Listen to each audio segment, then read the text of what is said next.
안녕하세요. 뉴스레터 K 진행하는 전종철입니다. 이재명 대통령이 오늘 국회에서 26조 2천억 원 규모 이른바 전쟁 추경에 대한 시정연설을 했습니다. 비상 상황에는 비상한 대책이 필요하다면서 신속한 처리를 주문했습니다. 국채를 발행하지 않는 빚 없는 추경이란 점도 강조했습니다. 민주당은 거센 파도 앞에서 국민을 지켜낼 든든한 방파제라면서 지연 없이 통과시키겠다고 밝혔습니다.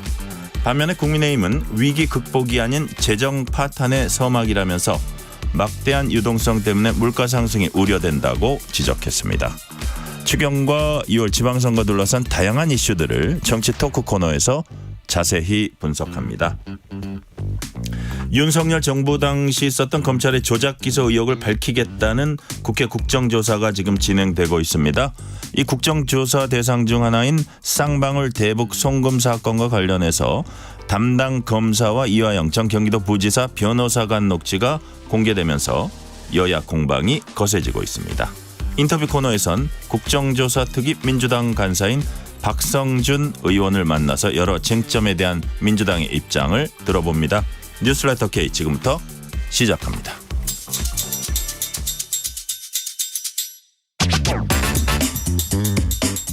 뉴스레터 K 정치 토크입니다. 김수민 시사평론가, 김기흥 국민의 미디어 대변인 나오셨습니다. 어서 오세요. 안녕하세요.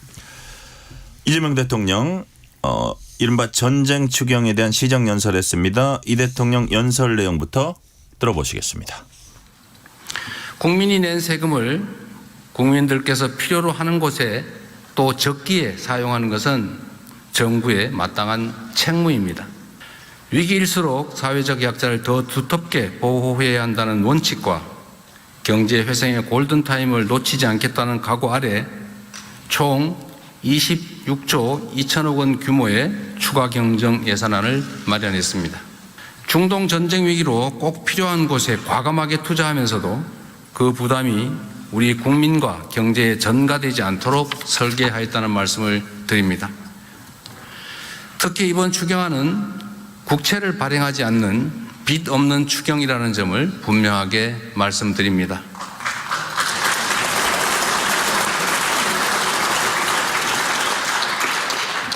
다 우리 여기 의원 여러분들의 도움으로 경제 상황이 조금씩 개선된 덕분이기 때문입니다.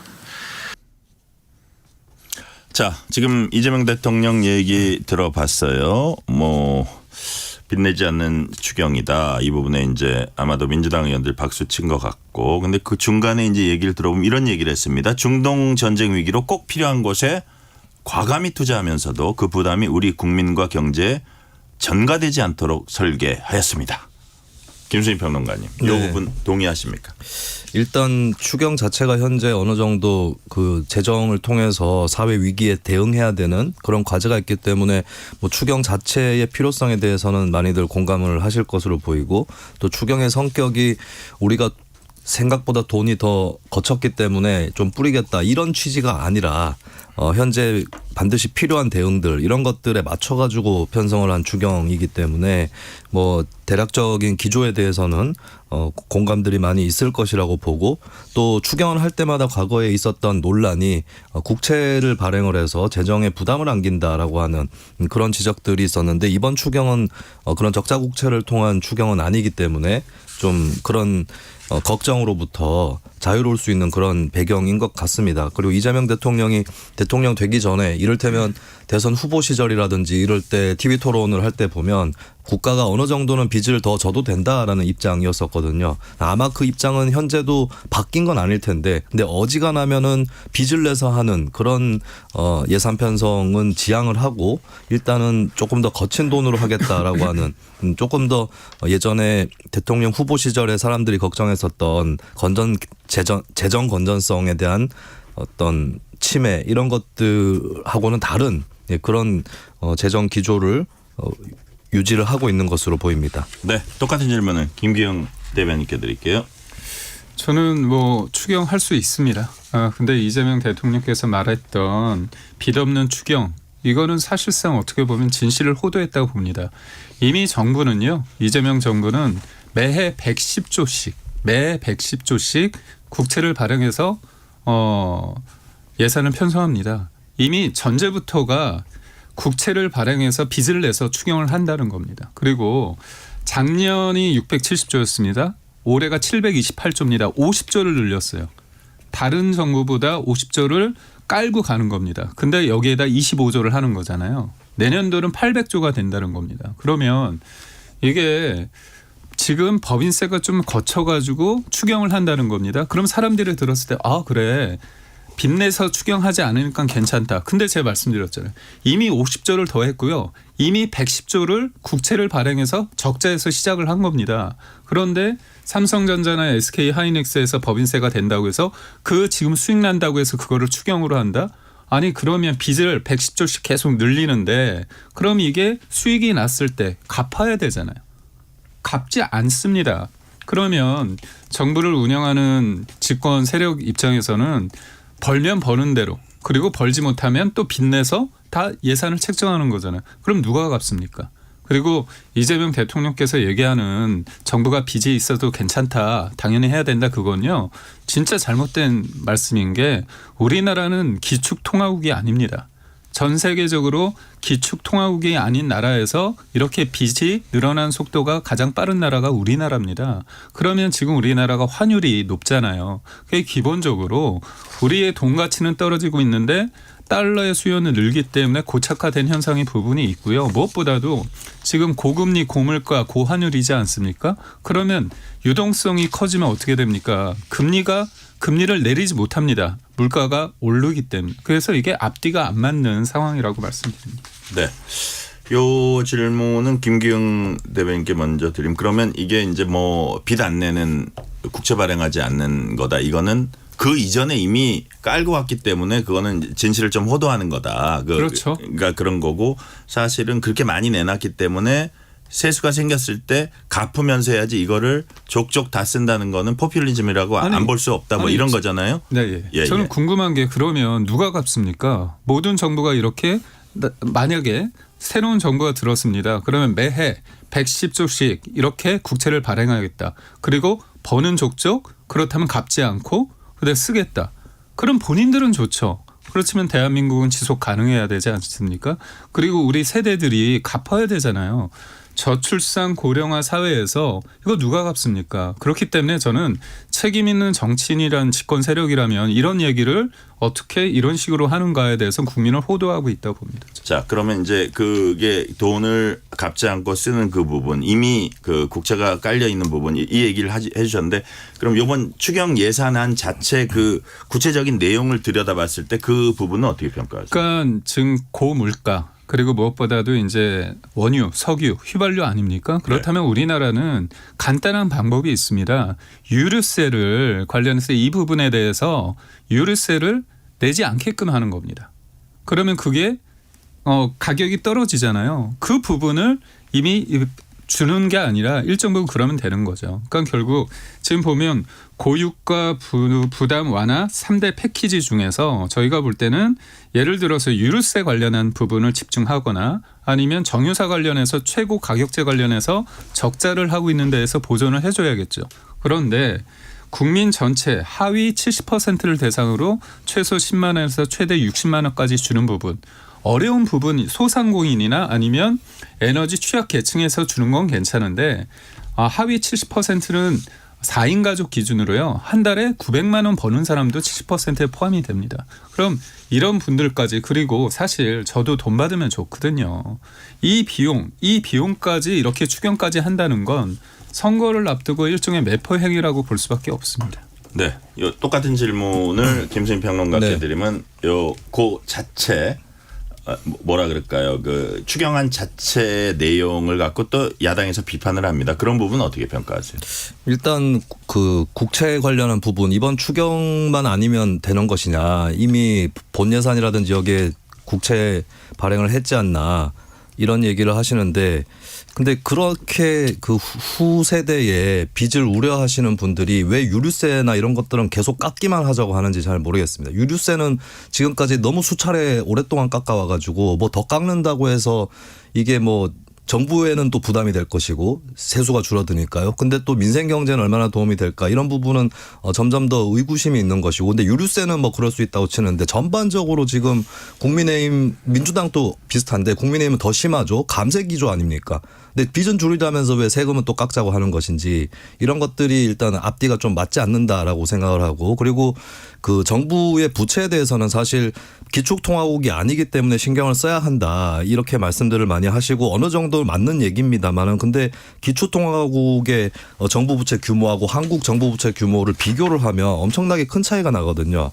미국 같은 경우는 GDP 대비해서 정부 부채가 120%, 뭐 일본은 200%가 넘어가고요. 근데 한국은 최근에 나왔던 자료를 보니까 이제 빠르게 늘고 있는 건 문제긴 합니다만 아직 50% 수준이고 독일의 60%보다 낮은 수준이에요.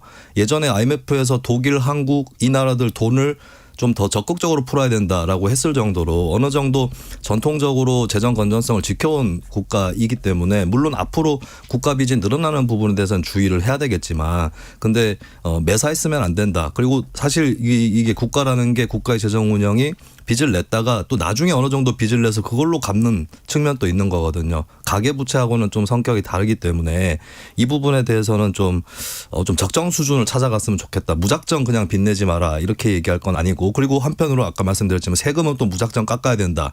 이렇게 얘기할 것은 아니다. 이게 좀 중요한 부분이라고 저는 생각합니다. 요거는 짧게 질문드릴게요. 이 하위 70%한데 10에서 60만 원 현금성 소비 쿠폰 형태로 지급하는 거 이건 어떻게 평가하세요? 저는 그 지역 화폐 발행을 해서 배포를 하는 것은 괜찮다고 생각을 합니다. 왜냐하면 유류세 인하 같은 경우는 이게 사실 서민보다는 오히려 부유층이라든지 이쪽에 더 조금 더 이로운 역진적 성격을 갖고 있기 때문에 이런 것들을 보완해 주기 위해서라도 지역 화폐 발행이 필요할 수는 있거든요. 근데 제가 하나 동의가 안 되는 거는 70%는 좀 너무 넓지 않나.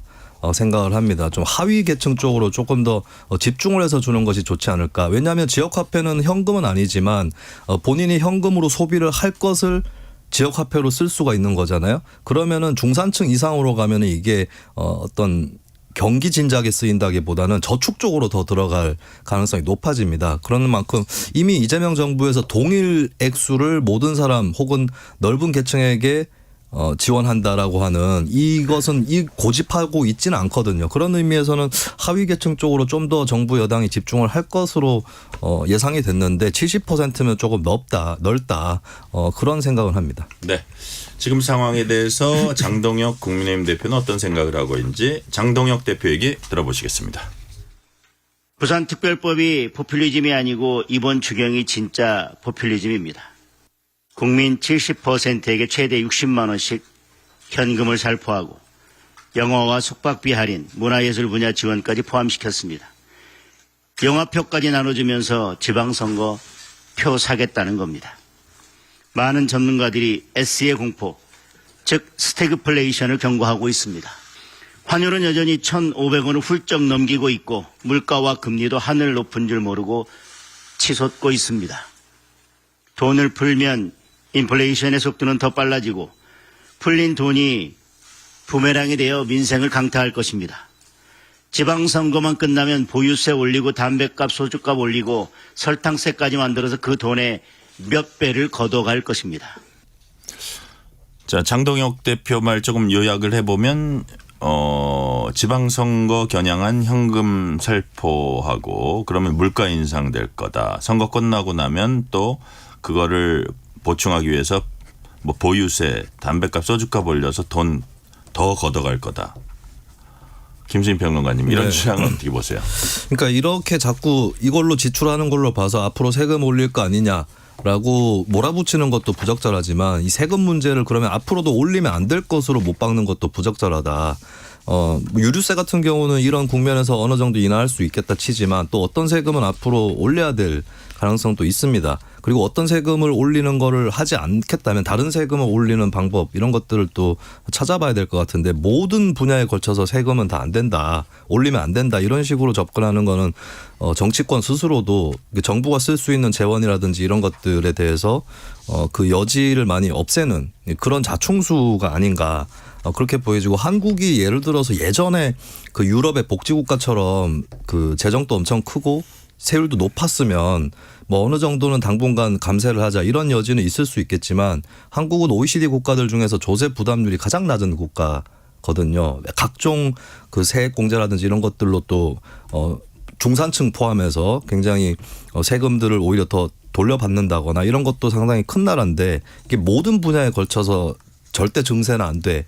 이렇게 가서는 안 된다. 그리고 설탕세 얘기가 또 나오고 있는데 사실 근데 설탕 분담금을 부과를 한다고 해도 설탕을 넣는 그걸 줄이게 되면은 그거는 그 기업 입장에서는 부담금 내는 건 아니거든요. 그런 것들까지 좀 여러 가지의 면모가 있는 것인데 좀 일거에 다 그냥 무시하려고 하는 게 아니냐 좀 그런 생각이 듭니다. 네. 김수인 평론가님 말씀 예컨대 설탕 같은 경우에 설탕을 만약에 부담금을 해가지고 줄이고 국민들이 덜 먹으면 건강해질 수도 있고 여러 측면을 종합적으로 봐야 되고 보유세 같은 경우에는 뭐 올릴 가능성이 많다는 지금 그 관측들이 나오잖아요. 예, 최후의 수단이라고 하면서도 언급을 자꾸 하고 결국은 부동산 값이 안 잡히면 갈 거다. 근데 이런 것들이 다 대통령의 기존 약속과 달라지는 측면도 있고 또는 지금의 어떤 뭐 야당이 비판하는 어떤 돈으로 하는 정치 이런 식의 시각하고도 일맥상통하는 겁니까? 저는 우선적으로 네, 이제 대변님 100원 주고 나서 1,000원 뜯어간다. 이게 뭐 말할 수 있는데 예를 들어서 지금 이른바 보유세는 크게 보면 재산세하고 종부세 아닙니까? 근데 요번에 지난해에 비해서 그 대상자가 50% 가까이 늘었습니다. 네. 그러면 이거 부동산 집값을 누가 올렸습니까? 이재명 정부 들어서 잘못된 정책으로 인해서 부작용이 난 거잖아요. 그런데 양도세를 통해서 그러니까 어떻게 보면 집을 팔아서 현실화된 이득이 아닌데도 불구하고 보유하고 있다는 이유로 뜯어갑니다. 그거에 대해서 납득이 가능하느냐. 그러니까 세금이란 부분에 대해서는 내가 어떤 행위를 해가지고 그 부분에서 일정 부분을 떼간다는 게 맞을 텐데 그렇다면 본인이 이재명 대통령께서 지난해 5월에 대선 기간에 분명히 말씀하셨거든요. 세금으로 집값 잡지 않겠다. 민주당 정부에서 집값 올랐는데 난 다른 식으로 하겠다고 했는데 본인의 말을 저버렸습니다. 그 부분에 대해서 분명하게 짚고 넘어가야 되고 문제는 뭐냐면 결국은 이 세금이라는 걸 가지고 요 얘기를 할 때 이른바 최근에 얘기했던 말씀 중에서 긴급 재정 명령권을 얘기했잖아요. 그게 일종의 계엄입니다. 경제적 계엄이죠. 지금 여대 야소 국면에서 왜 국회 동의 없이 뭔가 본인이 할 수 있다 이렇게 얘기를 하느냐. 그거는 어떻게 본다면 지금 뜬금없이 돈을 60만 원까지 준다고 했을 때 일반 사람들의 입장에서는 진짜 지금 IMF나 아니면 금융위기보다 더 위기인가 그거에 대해서 사람들이 동의하는 사람은 없거든요. 물론 시간이 지나면 그럴 수 있지만 지금부터 그런 거는 일정 부분 긴급재정 명령권을 통해서 위기의식을 끌어올린 다음에 본인이 이게 일종의 매표용이라서 돈을 뿌린다는 거죠. 그런 어떤 전략과 그런 생각이 있다는 거고 저희 입장에서는 결국은 세상에 공짜는 없다는 거고 이게 세금으로 귀결되는 거고 문제는 세금 보유세를 올린다고 해서 수요와 공급에 의해서 부동산 문제가 해결되는 게 아니다. 한 말씀만 더 드린다면 지금 강남 집값하고 뭐 한강 벨트에 있는 집값은 떨어졌는데 서울 지역 외부 지역에 있는 집값은 또 올랐습니다. 그리고 전셋값도 올랐고요. 그리고 또 월세도 올랐습니다. 그렇다면 이거 부동산 정책 누구를 위한 정책입니까? 세금은 떼가고. 네. 자, 김수인 평론가님 다음 주제로 넘어갈까요? 네. 근데 한 가지 한 말씀을 말씀. 드리면 긴급재정경제명령 이 부분을 이재명 대통령이 언급을 해서 논란이 됐는데 사실 근데 이거는 긴급재정경제명령을 하겠다라기보다는 그런 수단도 있기 때문에 너무 걱정을 하지 말고 그보다 또 다른 행정수단들을 정부가 많이 쓸 수 있지 않습니까? 그렇기 때문에 정말 마지노선으로 이런 존재가 있다라는 걸 상기시켜 놓은 수준이었다라고 보고 또 그 긴급재정경제명령을 경제적 계엄령이라고 표현하는 건 상당히 과하다. 이거 뭐 어떤 국민의 기본권이라든지 이런 것들을 침해하는 소지는 별로 없을 것이고 굉장히 어떤 국한된 조치. 예전에 우리가 경험해봤지만 그 금융실명제 를 김영삼 정부가 발령할 때 그걸 했었잖아요. 네. 그 정도 그것도 큰 수준이었는데 이번에는 이제 긴급한 사안에 대한 뭐 나프타 부족이라든지 지금 여러 가지 문제가 대두되고 있기 때문에 이런 수단도 정부가 쓸 수 있는 만큼 근데 그보다 또 앞서서 쓸 수 있는 수단들이 많이 있다. 이거를 상기시키는 수준이었다 이렇게 봅니다. 네. 자, 김관영 민주당 소속이죠. 전북지사를 민주당이 한밤에 속전속결로 제명 처리했습니다. 자, 지난해 11월에 지역 청년 당원들과 이제 저녁 식사를 하면서 그 자리에서 대리기사 비용 주라면서 이게 화면에 보니까 한 5만 원짜리 한 장씩 이렇게 나눠주고 이런 장면들이 있던데, 자, 사실 무슨 뭐 윤리심판원 거치거나 하는 게 아니고 어떻게 보면 긴급하게 최고위원회의 열어서 밤에 그냥 제명 처리 만장일치로 해버렸어요. 김수민 평론가님, 네. 어떻게 보셨어요?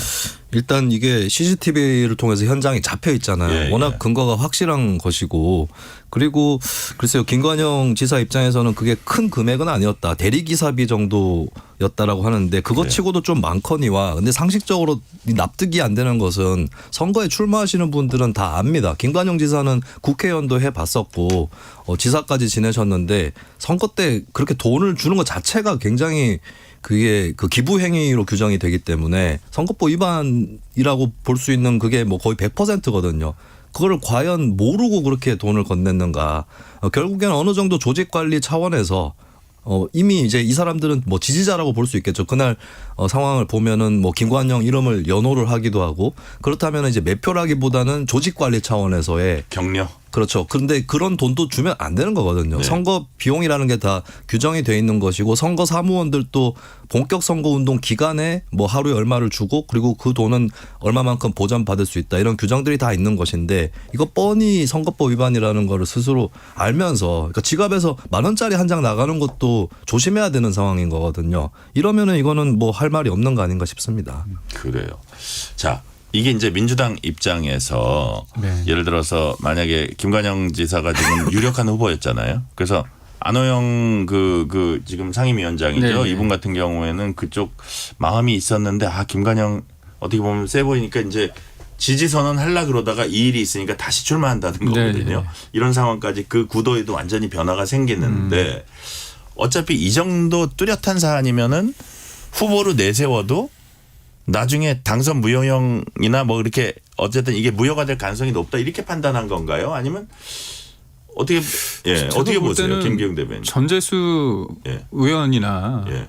김용 전 여의도 부원장 이분들보다는 약한 거 아닌가요? 그렇지 않은가요? CCTV가 있어서 그런가?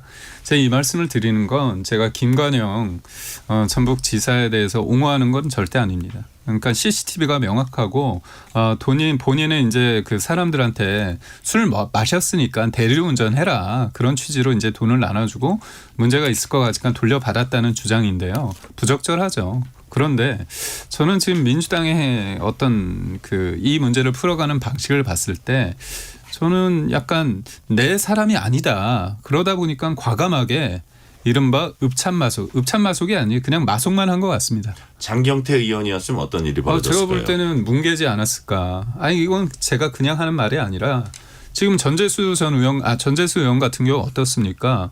지금 같은 사람의 그 주장에 따라서 권성동 의원 같은 경우는 수사받아서 기소돼서 재판받고, 한 분은 그냥 뭉갰잖아요. 뭉개다가 언론에서 났는데 또 경찰 수사도 흐지부지 되지 않습니까?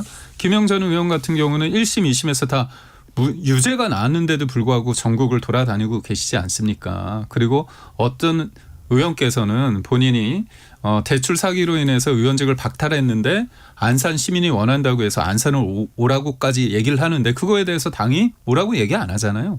그렇다면 이게 좀 약간 제가 뭐 제 개인적 의견을 덧붙인다면 김관영 전북지사 같은 경우는 친명이 아닙니다.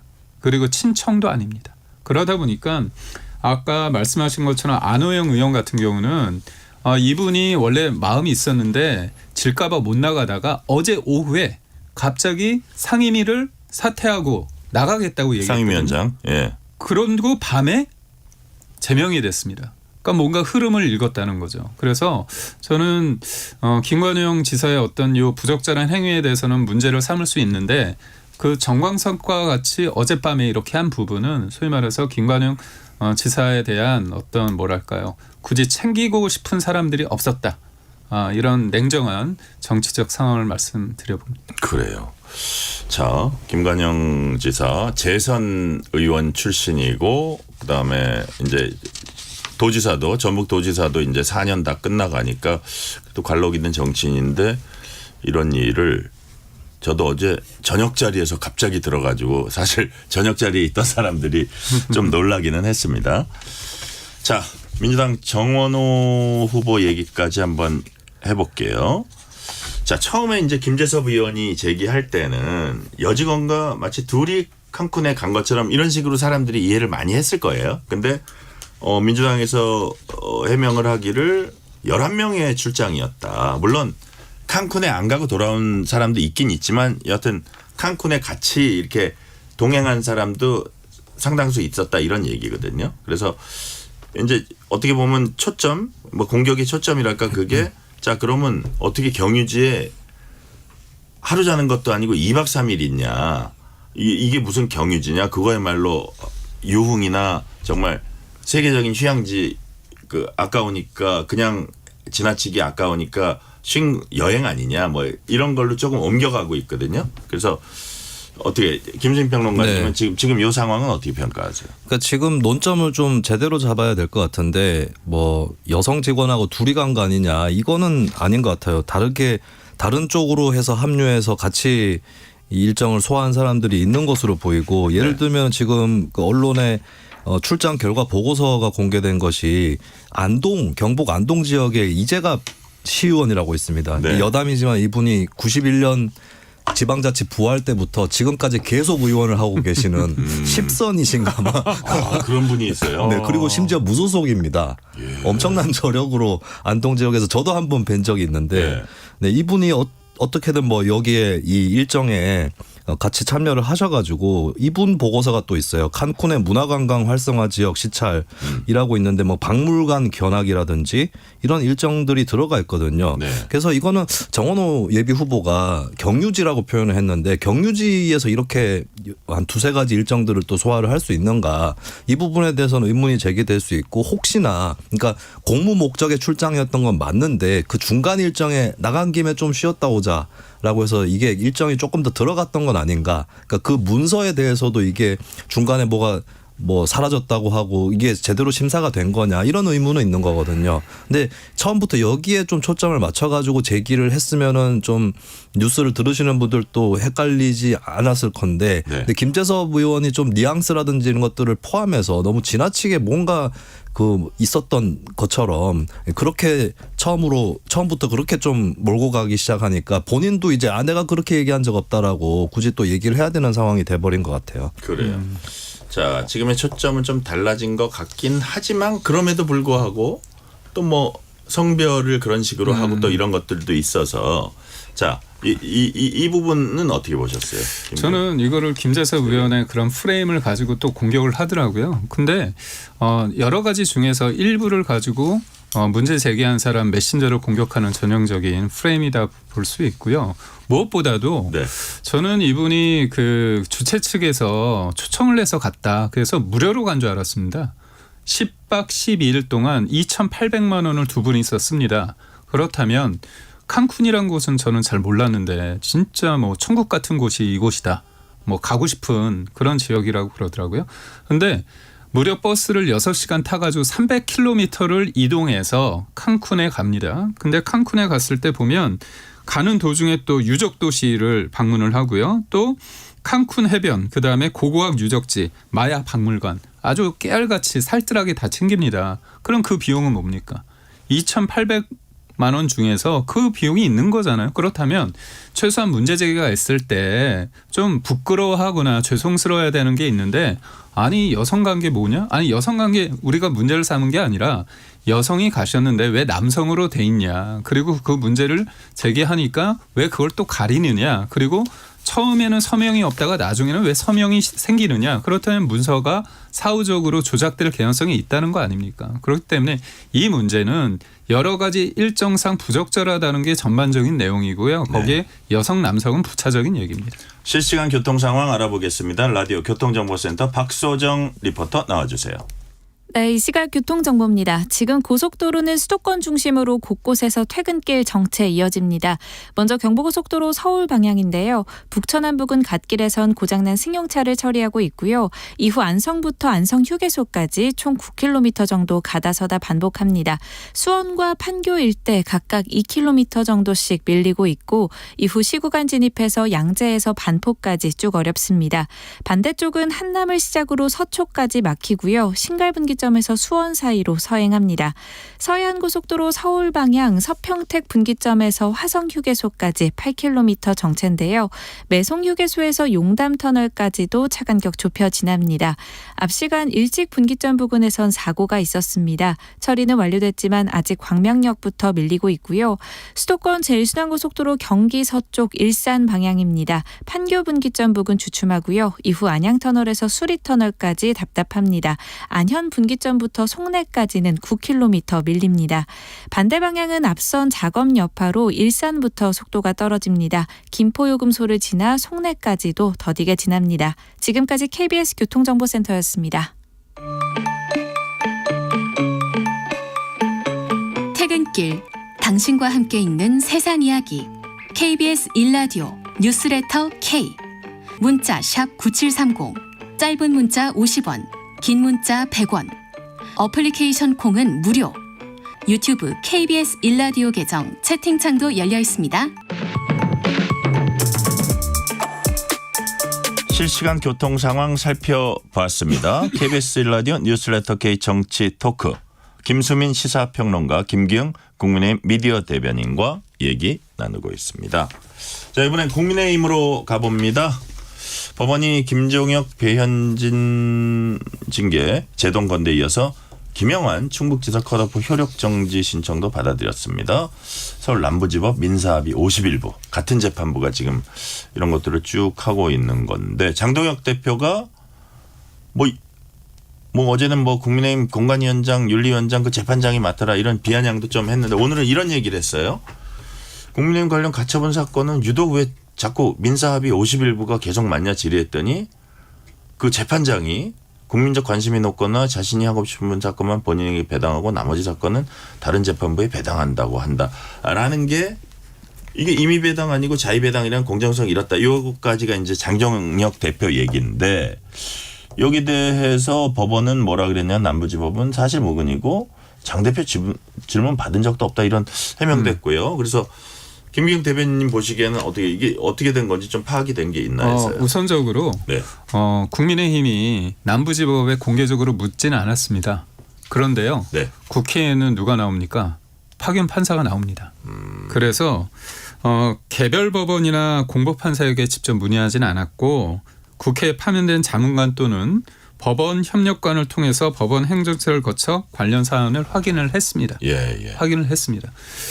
재판받을 권리가 중요합니다. 그런데 합의부가 두 개 있거든요. 민사합의 51하고 52가 있습니다. 그런데 다 국민의힘 관련된 건 51이 합니다. 근데 내용이 비슷해요. 내용이 비슷한데 저희한테 분리해서가 아니라, 내용 중에서 예를 들어 컷오프하는 어떤 정치적인 행위에 대해서 굉장히 촘촘하게 들여다보면 그게 어떻게 됩니까?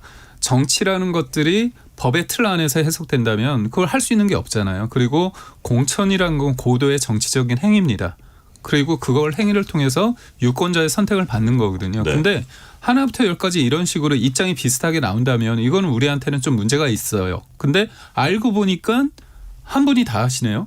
근데 재판은 우리가 공정하게 이미 배정을 받는 게 맞습니다. 근데 법원 내부적으로 자체적인 사무 행정을 통해서 한쪽이 계속 받는다? 이거는 공정하지 않은 겁니다. 이쪽에서 수용하기가 어렵다. 그럼요. 예. 김수민 평론가님은 어떻게 보세요, 이 상황? 일단 일부러 특정 민사합의부에 배당을 한 건 아닌 것으로 드러난 것 같아요. 왜냐하면 이런 사건을 이제 서울 남부지법 같은 경우는 민사 51부, 52부 이렇게 배당을 하고 있거든요. 네. 근데 그러면 왜 두 개만 그 합의부만 배당을 받냐라고 하실 수 있는데 예를 들면 뭐 부패 사건이라든지 선거 사건이라든지 이런 것들 다 전담을 하다시피 하는 재판부들이 사전에 지정이 돼 있긴 합니다.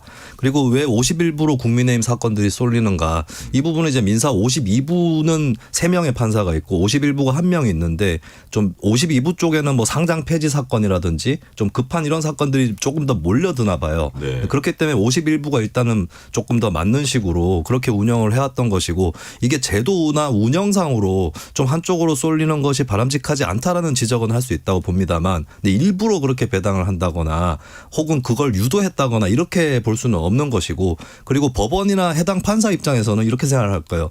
아니 우리도 이렇게 정당 사건들이 몰려드는 건 처음이다. 예, 그걸 알고 이렇게 했겠는가. 그러니까 그게 자꾸 몰려드니까 원래 만들어놨던 회로를 따라서 네. 민사 51부로 들어간 것이죠. 근데 생각해 보면 우리도 정당 사건 맞는 거 싫어해? 뭐 이럴 수도 있다 이거죠. 아니 그러니까 싫어해가 아니라 정당 사건이 이렇게 많이 올 줄 몰랐다. 그렇죠. 자주 이렇게 들어올 줄은 우리도 몰랐다. 이렇게 볼 수 있는 거 아닌가. 그만큼 그 지금 정치의 사법화가 많이 또 진행이 되고 있고 또 한편으로는 정당이 아무리 자율적 조직이라지만 스스로 세워놓은 규율이라든지 이런 것들은 지켜야 되고 그걸 지키지 않았을 경우는 사법부가 개입을 해서 그 정당 구성원의 법익을 보호해야 될 그런 네. 의무도 있는 거거든요. 저는 그게 그 현실 자체가 좀 문제였다라고 생각을 합니다. 네. 자, 김기웅 대변인께 한번 이거 여쭤볼게요. 주호영 의원 이제 컷오프 효력정지 가처분 신청했는데 법원이 원래 어제 나올 수도 있다 그랬는데 그래서 오늘 네. 정도에는 나오지 않을까 이런 예상이 들어요. 자, 조만간 판단이 나올 걸로 생각이 되는데 만약 법원이 주호영 의원 가처분 인용하면 어떻게 그 뭐 대구 다시 주호영, 이진숙 포함시켜서 경선을 치르게 되는 겁니까? 어떻게 되는 겁니까? 우선적으로 저희가 예. 그 특정 재판부에 대해서 이렇게 조금 비판을 하는 이유는 뭐냐면 김영환 충북지사 가처분 관련해서는 저도 이제 법조를 출입하고 판사분들도 물어보고 했으면 인용될 가능성이 낮다고 많이들 얘기를 했습니다. 근데 재판부에서 언급한 게 뭐였냐면요. 이게 3일을 줘야 되는데 하루 만에 그렇게 했다. 근데 그게 이 김영환 지사의 가처분, 컷오프의 문제가 아니라 공고 그 이후의 상황에 대한 얘기인 겁니다. 그렇기 때문에 본질적으로 다퉈야 될 부분이 아닌 걸 가지고 문제 삼았기 때문에 저희가 지적을 하는 거고요. 그럼에도 불구하고 그 성향을 봤을 때 기각이 될 상황인데 인용이 됐잖아요. 그렇다면 그거보다 좀 복잡한 상황은 인용될 가능성이 있다. 어떻게 보면 특정 재판부를 가지고 이렇게 예단한다는 것 자체가 어불성설입니다. 그런데 인용이 되면 네. 저는 인용이 되면 급할수록 제가 돌아간다는 얘기가 있지 않습니까? 저는 원칙대로 8인 경선을 하는 게 맞다고 봅니다. 그러니까 여기에서 6인 말고 두 명이 배제된 상태에서 인용이 되면 그냥 대구 시민을 믿고 장동혁 대표도 시민 공천이라는 표현을 썼거든요. 그렇다면 8명을 대상으로 하는 게 제일 속 시원하다. 그리고 그게 빠른 길이다. 그렇게 봅니다. 왜냐하면 지금 자꾸 이런 게 생기는 게 뭐 주호영 의원이 막 억지로 우긴다고 이렇게 보기만도 참 힘든 게 주호영, 이진숙을 컷오프 시킬 때 기준이 뭐며 그렇죠. 과연 그리고 많은 사람들이 이거 수용을 못할 때는 네. 도대체 이게 뭐를 위한 컷오프냐? 그러면 4선의 윤재옥은 뭐며 3선의 추경호는 뭐며 뭐 나이 차이도 별로 안 나요 사실은. 사실은 네. 주호영 의원 호적에는 59년생으로 되어 있습니다. 그 추경호 의원 60년생이에요. 그래서 나이도 아니고 선수도 아니고 그럼 뭐냐 도대체. 그럼 공관위원장 기분에 그냥 이게 머리에 딱 떠오르는 뭐 때문에 했냐. 그래도 설명을 해줘야 되잖아요. 근데 네. 설명이 더 큰 일을 하시라는 거예요. 그러면 대구시장 남아있는 사람들은 덜 큰 일을 하는 사람으로 이제 남아있는 건지 이게 설명 안 되는 부분이 많으니까 자꾸 이런데 이게 어떤 식으로 가야 된다고 보세요. 김신정 의원. 아니 일단 그 컷오프를 하느냐 경선을 하느냐 이거는 정당의 자율적인 결정사항이 맞습니다. 근데 중요한 거는 기준인 거거든요. 그러면 주호영 의원 컷오프의 경우에 사전에 어떤 기준이 객관적인 기준이 있어가지고 여기에 해당되십니다 해서 컷오프를 했느냐 그거 네. 아니거든요. 그리고 심지어는 끝나고 나서도 컷오프의 기준이 뭐냐 그 대구시장이라는 단일직 보다는 큰 일을 하시라 이런 얘기는 그게 컷오프의 기준이 아니라 진로 상담을 한 것이고 컷오프의 기준을 끝나고 나서도 제시를 못한 거거든요. 공관위에서 이런 문제가 제기가 돼서 예를 들면 뭐 사생활의 문제라든지 부패 의혹이라든지 이런 것이 있어가지고 이건 도저히 안 된다 해서 일단 뺐다. 이렇게라도 설명을 하면 모르겠는데 그런 점도 해당이 안 됐고 설명이 전혀 안 됐거든요. 우리는 4선까지는 중진으로 안 보고 6선은 중진으로 본다. 이건 말이 안 되니까 그런 설명 못 했겠지만 그죠? 그리고 선수로 컷오프를 한다고 치면 더더욱 사전에 객관적 기준이 있어야 됩니다. 그렇죠. 뭐 4선은 안 돼. 뭐 네. 이런 식으로라도 딱 그어져 있어야 되는데 그런 것도 없었거든요. 여기서 중요한 부분은 많은 분들이 사실 국민의힘 컷오프가 잘못됐다고 생각하시는 분들 중에서도 네. 법원이 끼어드는 건 심하다 이런 지적을 하시는 분들이 계시긴 하거든요. 근데 이걸 조금 저는 달리 봐야 될 것이 네. 정당의 자율성을 많이 강조를 하시고 실제로 헌법과 법률상으로도 정당은 공공기관이 아니라 자율적인 조직인 건 맞습니다만 근데 정당의 자율성이라는 게 당 지도부나 공천관리위원회만의 자율성은 아니거든요. 정당에 소속되어 있는 모든 구성원들의 권리와 자율이 지켜져야 되는 것인데 그렇게 설명도 제대로 안 된 상태에서 컷오프를 해버린다? 이거는 저는 사법부가 끼어들어서 구제를 해야 될 사안에 맞다고 봅니다. 이런 공천이 계속돼서는 안 되는 거고 정치의 사법화가 왜 문제냐면 정치적으로 풀리를 사법부로 갖고 가서 문제인 것이 아니라 사법부가 끼어들 수밖에 없는 사안들을 계속 만들어내기 때문에 네. 그러니까 저는 궁극적 책임은 정치권 스스로가 져야 된다. 오죽하면 뛰어들어서 했겠는가 사법부가. 네네. 그렇게 지적을 할 수밖에 없겠습니다. 네. 뭐 왜 정치로 풀 문제를 자꾸 사법부로 갖고 가느냐 했는데 오죽했으면 사법부가 이런 판단까지 내렸느냐. 그 양쪽을 다 함께 살펴봐야 한다는 그런 말씀이시고요. 자, 민주당에서는 김부겸 전 총리 대구시장 출마 선언을 했습니다. 국민의힘이 김부겸을 불렀다. 뭐 이런 얘기들도 국민의힘 일각에서는 약간 좀 반성하는 그 톤으로 많이 나오던데 홍준표 전 대구시장이 김부겸 전 총리에 대한 공개 지지 선언했습니다. 후임 대구시장이 능력 있고 중앙정부와 타협이 되는 사람이 됐으면 좋겠다. 민주당 지지가 아니라 김부겸을 지지해달라고 봐달라. 또 개인적인 아주 막역한 친분이 계신 우리 김수민 평론가님께서 네. 어떤 생각으로 지금 홍준표 시장이 이런 생각을 했는지를 본인의 육성을 좀 담아서 얘기해 주세요. 네, 저는 홍 전 시장과 네. 면식도 없고 대화도 해본 적 없는데 모창만 하는 거예요. 근데 모성? 가끔 이제 그분 안에 한번 들어갔다가 한번 안에 들어가 네. 주세요. 근데 이거는 안 들어가봐도 좀 보여요? 뻔한 것이 네. 뭐 국민의힘 우리는 남이다. 이제 우리 남 아이가 세상이 베베 꼬여가지고 나도 베베 한번 꼬아서 지지해 보겠다. 이번에 김부겸 찍겠다. 이런 게 아닐까 싶어요. 그리고 하나 더 나가면 제가 사실 정치권에서 이건 뭐 시나리오고 그냥 떠도는 추측인데 선대위원장을 맡을 거다. 이런 그 소문이 있어요. 네. 가능성 어떻게 보세요? 저는 그럴 가능성은 높지는 않다고 그래요? 봅니다. 그러니까 김부겸 전 이쪽에 대선 후보 한 2번 나왔던 분 아닌가요? 한 번인가? 예. 홍준표 전 예, 시장이요. 예. 그렇죠. 2017년에 본선에 나왔고 그렇죠. 2022년에는 이제 경선까지 네, 도전을 나왔고. 하셨는데 일단 김부겸 전 총리가 홍 전 시장이랑 아마 무난한 관계이긴 할 거예요. 개인적으로는. 그래서 그런 것들은 어느 정도 활용은 하겠지만 근데 또 선대위원장으로까지 세운다 이런 것들은 좀 정치가 희화화되는 측면도 있을 것이고 김부겸 전 총리가 선거의 달인 중에 한 명인데 좀 이렇게 코믹하게 치르는 편은 아니에요. 예, 굉장히 진지하고 조심스럽게 치르고 있고 김 전 총리는 이번에 출마 연설문에 계엄내란이라는 단어를 하나도 넣지 않았어요. 네. 예, 그런 것들도 이미 선반영돼 있을 거기 때문에 계속해서 이제 표를 넓힐 것만 주력을 할 텐데 그러니까 홍 전 시장이 지지를 해주는 것 자체는 즐기겠지만 그리고 막 이렇게 끌어들여서 하는 것까지는 홍 전 시장도 또 그렇게까지 막 대중 앞에서 지원 유세도 하고 이런 식으로까지는 하지 않지 않을까. 그래서 이번이 그냥 딱 한 번. 홍 전 시장도 어필을 한번 강하게 해주고 네. 김부겸 전 총리도 뭐 굳이 그거를 이렇게 손을 잡을 필요도 없이 그냥 어느 정도 즐기는 그 정도 수준이 되지 않을까 싶습니다. 김부겸 전 총리도 홍 전 시장 한번 만나보겠다 이런 얘기도 네. 이 얘기를 듣고선 이제 했다고 해요. 자, 어떻게 평가하십니까? 홍준표의 김부겸 지지. 두 분이 뭐 너무 격하게 말씀하시면 안 돼요. 이게 차분하게. 차분하게. 예, 차분하게. 제가 볼 때 예.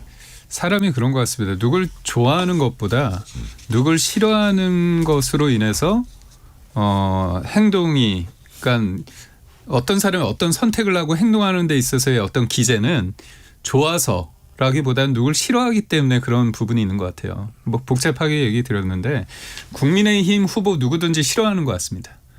그래서 나의 존재감은 국민의힘 후보 누구를 해서 되게 만들 힘은 없고 되지 못하게 할 힘은 김부겸 전 총리를 돕는 거다. 이런 생각을 해서 좀 안타까운 건 저는 홍준표 전 시장 같은 경우는 시장님 같은 경우는 저희 보수 정당에서 대선 후보도 2-3번 하시고 당대표도 하시고 또 시장도 하시고 국회의원도 하시고 뭐 본인 입장에서는 아쉬움이 있겠지만 대통령이 못 돼서 그냥 사람들이 볼 때는 많은 걸 누리셨거든요. 보수 진영에서. 또 하나는 본인은 당이 이렇게 어려워지고 이 지경이 될 때까지 뭐 했습니까? 그러니까 저는 그 부분이죠. 그 부분입니다. 누굴 잘잘못이나 책임을 따지자 이 부분은 아닌데 중진이시잖아요. 어르신이잖아요. 그렇다면 나 아니면 안 된다는 그 오만 속에 여전히 계시는 것 같아요. 다른 사람이 대선 후보가 됐을 때 내가 안 되더라도 도울 수 있는 거 아닙니까?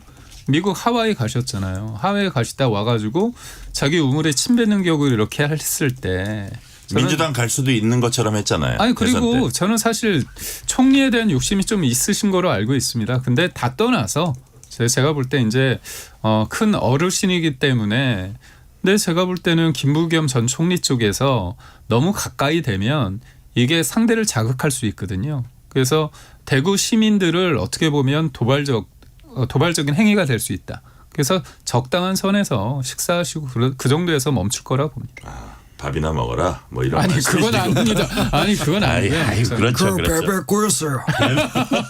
아니 저는 뭐냐면 그래 안 봤는데. 아니 저는 좋아하고 존경한데 좀 저희 힘들 때 도와주셔야죠. 자, 조국 한동훈 두 분 간의 공방이 아주 자주 오갑니다. 뭐 코미디 프로에 나와서 뭐 하고 뭐 이렇게 왜 도망 다니냐 하면 무슨 뭐 음악도 올리고 뭐 여러 가지 하고. 자, 자꾸 부산시장 대구시장 돌아다니면 먹방하지 말고 빨리 창당이나 해라 뭐 이러고 여하튼 옆에서 지켜보기 좀 재밌는 면도 있어요. 김수민 평론가님. 네. 근데 또 뭐 이런 질문을 한번 드려볼게요. 좀 더 이렇게 자신들이 큰 정치인으로 이렇게 좀 자리매김하려면 이렇게 서로 막 이런 공방보다는 좀 국가적인 아젠다로 이렇게 네. 두 가지 병행할 수도 있겠지만 이런 지적도 있어요. 이런 식으로 좀 보여주는 게 낫지 않나.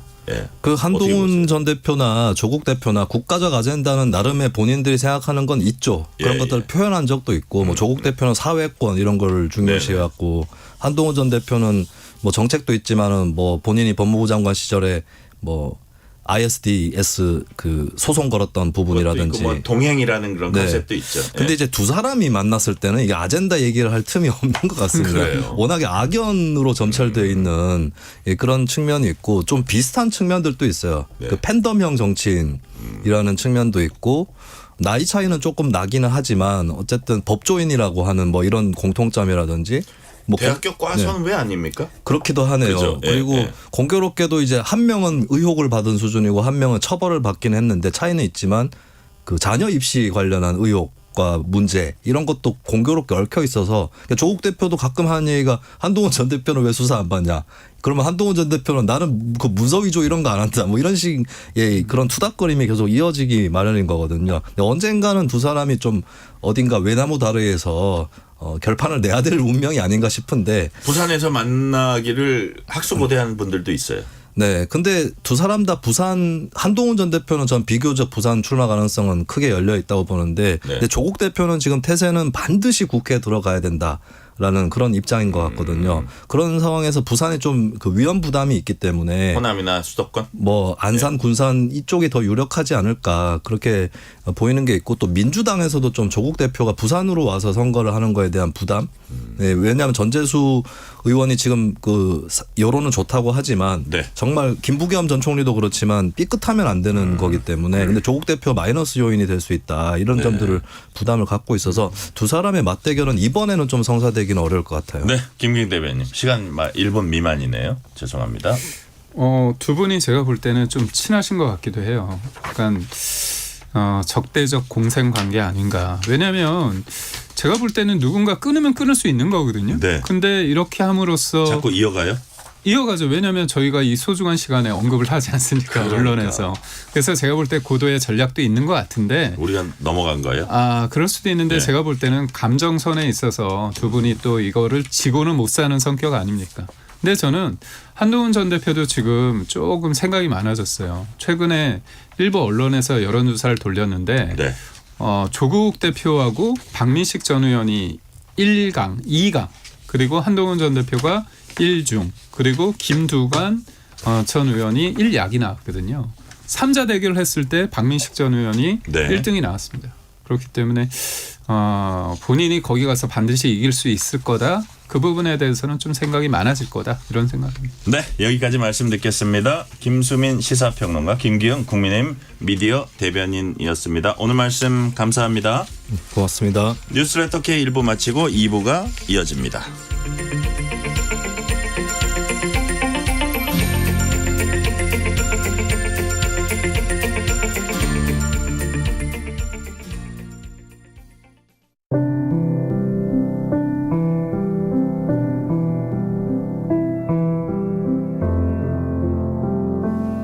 KBS 라디오 연중기획 희망충전 대한민국 684번째 이야기.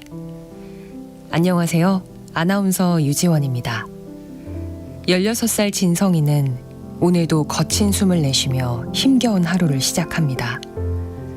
몇 년 전 잦은 기침과 호흡곤란으로 병원을 찾았던 진성이 폐렴이라 여겼지만 돌아온 건 생식세포암이라는 낯선 진단이었습니다. 이미 암은 폐와 심장까지 번진 상태였고 수술을 진행했지만 모두 제거하긴 어려웠는데요. 그날 이후 진성이는 정기적인 검사와 항암 치료를 멈추지 못한 채 이어가고 있습니다. 누우면 숨이 차올라 앉은 채로 밤을 지새우는 진성이. 엄마는 늦은 밤까지 마트에서 일해보지만 하루하루 커지는 병원비는 무겁게 쌓여만 갑니다. 진성이가 불안과 걱정을 덜고 치료받을 수 있도록 여러분의 마음을 전해주세요.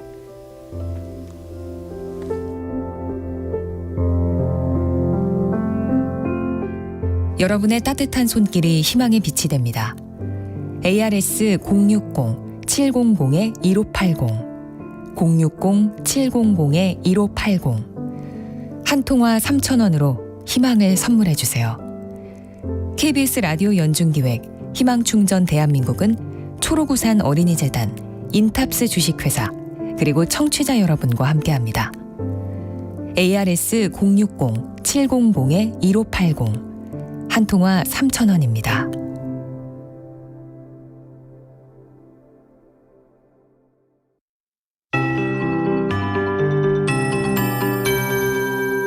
KBS 58분 날씨. 완연한 봄 기운이 가득했던 하루였습니다. 중부지방도 어느새 벚꽃으로 한가득 물들었는데요.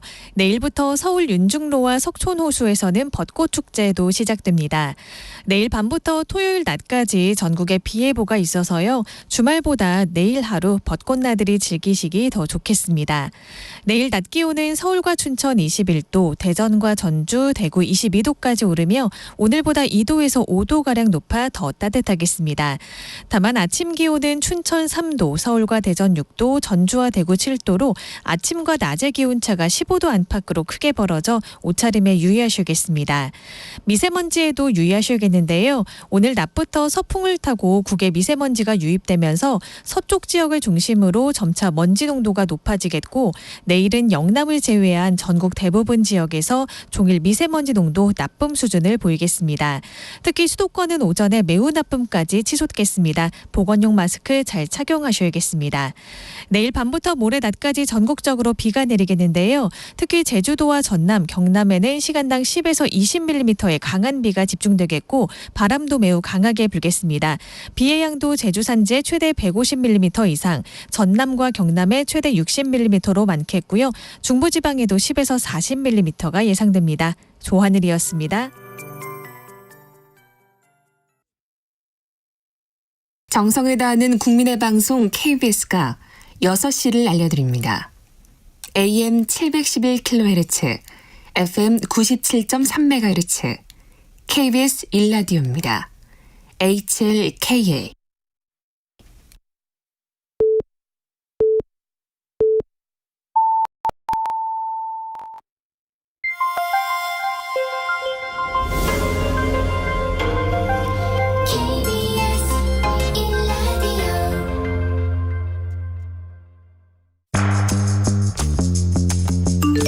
여러분은 지금 퇴근길 시사편지 한 장 KBS 일라디오 뉴스레터 K를 듣고 계십니다.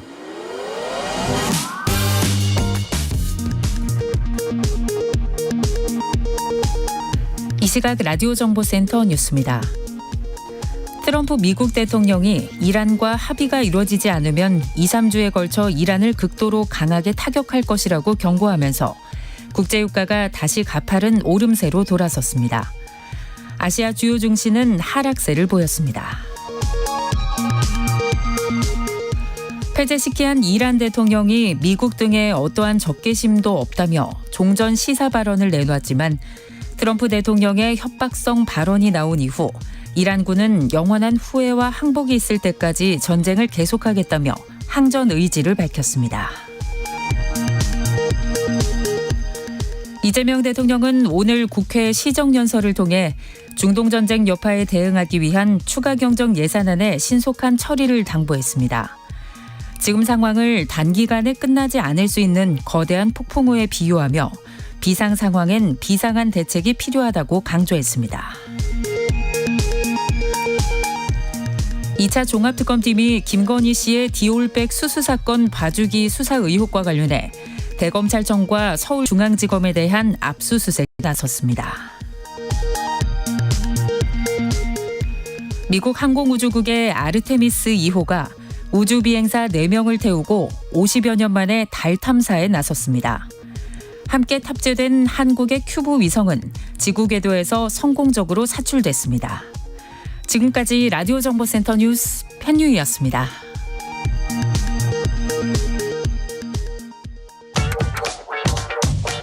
뉴스의 진수를 보여주는 인터뷰. 뉴 진수. 윤석열 정권 조작 기소 의혹 국회 국정조사 특위가 지금 한창 가동되고 있습니다. 최근엔 증인 채택 작업 마무리했습니다. 앞서서 쌍방울 대북 송금 의혹 사건 수사한 박상용 검사가 이화영 전 부지사 변호인과 대화한 녹취가 공개되면서 파장이 커지고 있습니다. 오늘은 국회 국조특위 민주당 간사인 박성준 의원과 함께 관련 쟁점 짚어봅니다. 박성준 의원님 어서 오세요. 네, 안녕하세요. 예. 귀한 시간 내주셨습니다. 예. 3월 31일이죠. 그제였어요. 그 야당 의원들이 퇴장한 가운데 국조특위 증인 채택안 의결됐습니다. 야당은 이번에도 자신들의 의사가 너무 반영이 안 됐다. 여당의 뜻대로만 너무 이게 특위가 또 운영되는 거 아니냐 이런 볼멘 소리를 하고 있습니다. 어떻게 보십니까? 보통 이제 국정조사가 시작되면 이제 국조특위위원이 구성이 되고 네. 가장 중요한 게 이제 증인 채택이라고 할 수 있겠죠. 왜 그러냐면 그 국정조사의 진상 규명을 밝히기 위해서는 그 증인들이 어떤 역할을 했는지 네. 그 증언들을 이제 들어봐야 되는 건데 이 국조특위의 증인들을 선택하고 채택한 국민의힘 의도는 국정조사를 방해하겠다는 의도가 분명히 드러난 거거든요. 첫 번째 뭐 논란이 되고 있는 한동훈 증인 채택이라든가 두 번째는 이재명 대통령, 문재인 대통령 그 내용들을 보면은 이거는 국정조사를 하겠다라는 것이 아니라 국정조사를 회방놓겠다라고 하는 것이 그대로 드러났고요. 그렇지만 또 여야의 국정조사 증인들을 비교를 해봤더니 네. 한 30명 이상이 좀 중복이 돼요. 그래서 그 부분들은 다 수용을 해서 채택을 했습니다. 네. 여튼 중복되는 부분 30명은 채택을 했고 그러나 뭐 한동훈이라든지 뭐 예를 들어서 뭐 김현지 뭐 이런 부분 뭐 대통령 전직 대통령 이런 부분은 이거는 뭐 어떤 국정조사를 하겠다는 것보다는 회방 놓겠다 그렇게 보시는 거네요. 그렇죠. 왜 그러냐면 이제 국정조사가 왜 됐냐면 윤석열 정권 하에서 있었던 검찰의 조작 기소와 관련된 국정조사 아니겠어요? 네. 검찰의 권력 남용, 이 국가 권력 기관의 권력 남용에 대해서는 바로 입법부에서 견제와 균형의 원리라고 하는 차원에서 국정조사를 할 수가 있는 겁니다. 네. 그런데 그 국정조사에 있어서 권력 남용을 한 사람이 누구냐 아니잖아요. 그런데 그것은 검사들이 조작 기소를 했다는 거기 때문에 담당 수사를 했던 사람들을 대상으로 하는 게 1차적으로 맞는 거고 뭐 김현지 실장이라든가 한동훈 전 장관 같은 경우는 거기에 해당되지는 않죠. 직접적이진 않다. 그렇죠. 예를 들어서 네. 이제 한동훈 그것은 국민의힘이 그러한 정치적인 선언과 정치적인 이슈 제기를 통해서 정치적 어떻게 보면 좀 전술 전략 그런 차원에서 접근했다고 봐야 되겠죠. 그런데 우스갯소리로 국민의힘이 과연 진심으로 한동훈 증인 채택을 원할까? 뭐 이런 얘기를 그렇죠. 또 반농담 반진담으로 하는 분도 있는데 반면에 그 한동훈 부분은 예를 들어서 그 어쨌든 그 직접적인 관여는 못하지만 그 당시 이제 법무장관이었잖아요. 네네네. 주요 사건이 진행될 때 그리고 뭐 체포동의안 그 뭐 취지 설명이라 그래야 되나요? 그때 이제 나와서 국회 나와서 발언도 했었고 그래서 그런 부분은 한 번쯤 어떻게 저기 얘기를 들어보는 것도 나쁘지 않겠다 생각하는 사람도 있을 수 있을 것 같아요. 뭐 그렇게 생각하는 사람도 네. 있겠죠. 근데 국정조사는 1차적으로 국정조사의 대상이라고 하는 것은 그 담당 수사를 맡았던 검사가 대상이 돼야 되는 거고요. 네. 지휘체계에 있었던 법무부 장관까지 간다고 하면 그렇게 되겠죠. 이 수사 검사들이 이 조작 기소하는데 국정조사를 통해서 이 지휘계 통해서 한동훈 전 장관이 드러났다. 그럼 그것은 추후의 조사 대상 아니겠습니까? 한동훈 전 장관 좀 기다려야 되는 거 아니에요? 뭐 이렇게 급해요? 제가 이제 조금 더 세세한 증인에 관련된 문제는 뒤에 조금 더 질문하고요. 그러시죠, 뭐. 예. 자, 쌍방울 대북송금 사건 담당 박상용 검사 녹취 내용 듣고 여야 간 여기에 있어서 입장이 많이 갈리고 있어요. 네. 자, 박상용 검사 일단 본인은 뭐라고 여기에 대해서 설명을 하고 있냐면 이화영 씨 측에서 그 서 변호사가 먼저 형량 낮추거나 이거를 좀 약하게 하기 위해서 먼저 제의를 해와서 대답을 해준 거다. 현실적으로 이게 이렇게 어렵다는 설명을 해준 거다. 이런 해명에 대해서 어떻게 보세요? 근데 우리 앵커님도 오랫동안 취재해 보면 맥락을 보면 알잖아요. 그 녹취록의 분위기라든가 네. 내용을 보면 누가 갑과 을이죠? 박상용 검사가 을이잖아요. 애걸복걸하잖아요. 이거 해달라고. 그러니까 뭐냐면 이화영의 진술이 법정까지 유지될 수 있도록 유지해달라. 그게 이제 첫 번째인 거고 그 유지의 진술이 내용이 뭐냐면 1차적으로 주범은 이재명이고 종범은 이화영으로 해달라. 네. 그러면 이렇게 해주면 내가 혜택을 주겠다. 예를 들어서 보석도 해주고 공익제보자도 해주고 추가 영장 청구에 대해서는 취소도 해주겠다. 근데 더 얘기 나오는 한 내용을 보면 네. 내가 답답해서 박상용 검사가 답답해서 이게 제대로 안 되니까 자신의 의도대로 진술이 안 나오니까 답답해서 서민석 변호사한테 전화한 게 드러나는 거 아니에요. 그 이후에 1차 녹취의 내용과 2차 녹취의 내용을 보면은 자신의 의도대로 잘 안 되니까 오히려 뭐를 하냐면 10년까지 구형할 수 있다라고 서민석 변호사에게 협박을 하지 않습니까? 회유, 압박, 협박까지 이어지는 녹취록이 공개가 되잖아요. 전체 맥락을 보면은 누가 이것을 원하는지 자기가 의도대로 한 것이 안 됐다라고 하는 것이 명백히 드러나는 것이 이 녹취록이죠. 네. 자, 전용기 의원이 뭐라 그랬냐면요. 앞으로 나올 추가 녹취 내용은 검찰 입장에서 핵폭탄급일 거다. 이제 우리 박 의원님이 간사시기 때문에 내용 조금 알고 계시가 있습니까? 저는 이미 무슨 뭐 전용기 의원이 그런 이제 정치적 수사를 했겠지만 네네. 박상용 검사의 육성 녹취록만 공개된 것만으로도 검사가 어떻게 회유 압박을 했고 자신의 의도대로 조작을 하려고 했는지 그 정황이 다 드러난 거기 때문에 이미 국민들이 다 알고 있는 거 아니겠습니까? 전용기 의원이 얘기한 것은 다시 한번 이제 사실 확인하는 내용 아닐까 싶어요. 그리고 더 센 게 나온다 안 나온다에 관계없이 이미 나온 것만 해도 이미만으로 충분하다는 거죠. 영어로 is enough. 그렇죠. 충분하다 충분하죠. 보시는 거예요. 네. 예. 자, 근데 국민의힘 그러니까 이 내용이 나오니까 이제 박상용 검사 1차 녹취로 나오니까 네. 자신이 이제 그 아까 얘기한 내용으로 뭐 이 전체 내용이 안 나왔다 하지만 네. 그 서민석 변호사와 박상용 검사의 2차 녹취록에 보면 한 5분간 이어지는 내용을 보면 전체 갑과 을의 관계가 누구이고 박상용 검사가 뭘 원하는지 다 드러나지 않습니까? 그 맥락만 봐도 알 수 있는 거 아니겠어요? 네. 그 박상용 검사 앞으로 추후에 어떤 반응을 나오고 어떤 진술을 하는지에 따라서 또 다른 녹취록을 공개할 수도 있겠죠. 전용기 의원이 그거에 대해서는 고려하고 있지 않겠습니까? 네. 네. 여러 가지를 이제 순차적으로 응답을 네. 보고 하나하나 꺼내겠다 이런 그 말씀으로 이해가 돼요. 그렇게 봐야 되겠죠. 필요에 예. 따라서 공개하겠다 이렇게 봐야 되겠죠. 네. 이런 얘기는 또 어떻습니까? 그 뭐 그럼에도 국민의힘에서는 이게 뭐 짜깁기다 뭐 맥락이 이제 왜곡될 수 있다 이런 취지로 이제 반박을 하고 있는데 아예 그냥 다 공개해 놓고 이렇게 보는 건 어떨까요? 아니 제 생각에는 이제 그 얘기를 했잖아요. 전체 예. 맥락의 얘기 뭐 짜집기 그게 이제 분명히 그렇게 공격이 들어올 거라고 예상을 한 거죠. 그렇죠. 1차 네. 녹취록을 하고 나서. 김동완 의원은 공개할 거다 뭐 이런 얘기도 뭐 했어요. 그거는 추후의 문제 지금은 예. 그런 것을 고려할 필요가 없다고 생각합니다. 네. 그래서 그 얘기를 하니까 맥락에 대한 얘기 뭐 얘기하니까 바로 2차 녹취록 5분짜리를 다 공개한 거 아니에요. 그러니까 그 내용을 보면 앞서 얘기한 것처럼 박상용 검사의 의도가 분명히 드러나는 거 아니에요.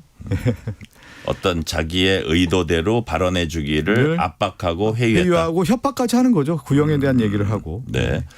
자, 아까 이제 증인 얘기를 잠깐 다시 넘어가서요. 네네네. 박상용, 엄희준, 강백신 검사들이 한 20여 명 되나요?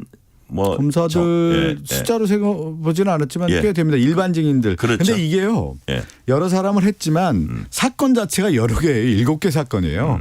그 뭐냐면 이 쌍방울 대북송금 사건하고 그다음에 대장동 예. 위례신도시 김용 사건 그다음에 서해 공무원 피격 사건 그다음에 통계조작 사건 그리고 윤석열과 관련된 기자들이 기사한 거에 대해서 자기가 명예훼손 당했다고 해서 또 조작 기소한 게 있습니다. 네. 이게 7건 사건이거든요. 네네. 그럼 7개에 해당되는 검사들에 대해서는 증인을 채택해야 되는 거 아니겠습니까? 그래서 그 증인들이 그 사건별로 네. 그날 예를 들어서 기관 보고 날이라든가 아니면은 이제 청문회 당시 날에 나와서 증인으로 채택이 된 것이죠. 네. 그래서 이제 그 우리가 조작 기소다 이거를 밝혀내고 그다음에 이제 거기에 합당한 처벌을 받게 하겠고 뭐 이런 그 생각을 하고 있는 것 같은데 민주당에서 조작 기소라고 하면은 뭐 기준이라 그럴까요? 어떤 게 그 일반인들이 그 이해하기 쉽게 조작 기소라 하면 어떤 걸까요? 단순하게 얘기하면은 진술 조작이죠. 쉽게 얘기하면 이번에 김성태 전 회장이 얘기한 거 아니에요? 내가 돈을 줬으면 줬다고 하고 싶다. 근데 검찰에서 이 조작을 요구하고 있다 이런 내용의 공개가 됐고 또 하나는 그 정영학 녹취록을 2012년부터 2021년간 그 녹취록에 공개된 내용을 보면 그 이후에 검찰이 자신들이 어떻게 조작을 했는지 그 녹취록도 어떻게 조작했는지 그게 다 드러나는 거 아니겠습니까? 자신들의 의도는 분명히 이재명 당시 대표를 구속시키고자 하는 이 조작 을 했다라고 하는 것이 이미 그 증거 자료를 통해서 입증되고 있는 것이죠. 근데 아까 그 돈을 줬다고 하고 싶다. 그 부분은 조금 더 이렇게 들여다볼 필요는 있을 것 같은 그러니까 게. 뭐냐면 이제 그러한 내용까지 다 고려를 하고 김성태 전 회장이 왜 진술을 번복했는지 안부수 회장이 또 번복했는지 이화영 전 지사는 왜 그렇게 했는지 그들과의 관계들이 다 드러나는 거 아니겠습니까? 유동규는 왜 처음에 또 그렇게 번복을 했는지 뭐 다 그렇게 나오지 않겠습니까? 이제 검사들 이렇게 보면은 물론 이제 민주당에서는 다 부를만 하니까 검사들 부른다고 하겠지만 여하튼 그 본인이 어떤 연유로 나왔는지 잘 이해 못하는 검사들도 있을 수가 있어요. 예를 들어서 그 사람들이 뭐 내가 조작을 했어 이렇게 동의하지 못한 사람들이 있을 수 있거든요. 관련 뭐 진술을 하기 위해서 아마 증인 채택되지 않았겠습니까? 그렇죠. 그렇죠. 만약에 해당 검사들이 저는 이거를 아니라고 본다 그래서 나오는 거를 만약에 거부하면 이게 구인을 합니까? 어떻게 하게 돼요? 동행명령을 내리게 되죠. 동행명령장을 내서 그 이후에 이 사람들이 이런 연유로 나오지 않았다라고 하는 부분에 대해서 국민에게 또 알리면 국민들이 볼 때 이게 뭐냐면 국정조사라고 하는 것이 누가 부르는 거냐면 국민을 대행해서 국회의원이 부르는 거 아니에요. 그건 국민이 부르는 거예요. 거기에서 거부를 한다라고 했을 경우에 국민들이 봤을 때 타당하겠습니까? 그러니까 어쨌든 여기 국민이 부른 거기 때문에 국회는 국민의 뜻을 대신해서 불렀기 때문에 이거는 나오는 게 맞고 만약에 못 나왔을 때는 제도적인 장치가 있다. 동행명령하고 그 이후에 추후에 다시 고려해 보겠습니다. 그것은. 이 부분은 의원님 어떻게 보세요? 박상용 그다음에 서민석 뭐 대질시키자. 이거는 필요성이 있다고 보세요. 아니 대질시키는 게 아니라 그냥 자연스럽게 누가 그 얘기를 했는지 모르겠지만 증인이 채택이 돼 있어요. 그러니까 같은 날 4월 14일 날 청문회가 돼 있는데 박상용 검사도 나오고 서민석 변호사 나오는데 대질이라는 게 의미가 없네요. 뭐 대질의 의미가 없는 게 국민의힘 의원들이 궁금한 거 있으면 자연스럽게 물어보면 되는 거 아니에요. 같은 자리에 이렇게 앉아 있는 거예요? 아니 증인석에 들어와 있지 않습니까? 그러니까. 증인석에 나와 있으면 그 자신들이 궁금한 거 있으면 물어보면 되는 거고 우리도 마찬가지 아니겠습니까? 박상용 검사와 서민석 변호사와의 관련된 부분에 대해서 뭐 서로 질의하면 되는 거 아니겠습니까? 그래요. 자, 그거는 같은 자리에 앉아 있기 때문에 따로 대질이라는 게 필요 없고 그 자리에서 궁금한 거 양 사람한테. 이미 4월 14일 날 증인이 채택이 돼 있는데 그거는 어떤 의도로 그 질문인지는 모르겠는데 이미 4월 14일 증인 채택돼 있지 않습니까? 그래서 국민의힘에서는 또 이런 또 얘기를 합니다. 그 김현지 청와대 제1부속실장 이화영 그 뭐라 그럴까요? 변호인 교체라 그럴까? 이 부분에 왜 김현지 실장이 관여됐는지 그래서 불러야 된다. 이 부분은 어떻게 보세요? 제가 처음에도 얘기했지만 지금 국민의힘 의도는 분명히 드러나는 거잖아요. 이 자체를 국정조사를 자신들의 어떤 정치적 전략 전술로 인해서 어떤 사람을 특정하고 그 특정인을 통해서 이 국정조사를 명분을 훼손시키겠다라고 하는 게 드러나는 거고. 근데 제가 처음 말씀드렸지만 국정조사는 권력기관 남용한 사람들이 누구냐예요. 그 국정조사에 명확하잖아요. 국가 권력기관의 남용에 대한 부분을 진상규명하는 게 국정조사인데 김현지 실장은 그 당시 민간인이었는데 무슨 권력기관에 있었어요. 그럼 말이 안 되는 거 아니겠습니까? 그것은 국민의힘에 타당하지 않은 그런 내용이다 이렇게 보시면 되겠습니다. 해당되지 않고 타당하지 않다. 특위조사. 이미 그 내용은 논리적으로 깨지지 않았습니까? 국정조사 특위 안에서 국민의힘의 논리라고 하는 건 타당하지 않다라는 것은 이미 뭐 끝났죠. 그 이슈 자체가 끝난 이슈입니다.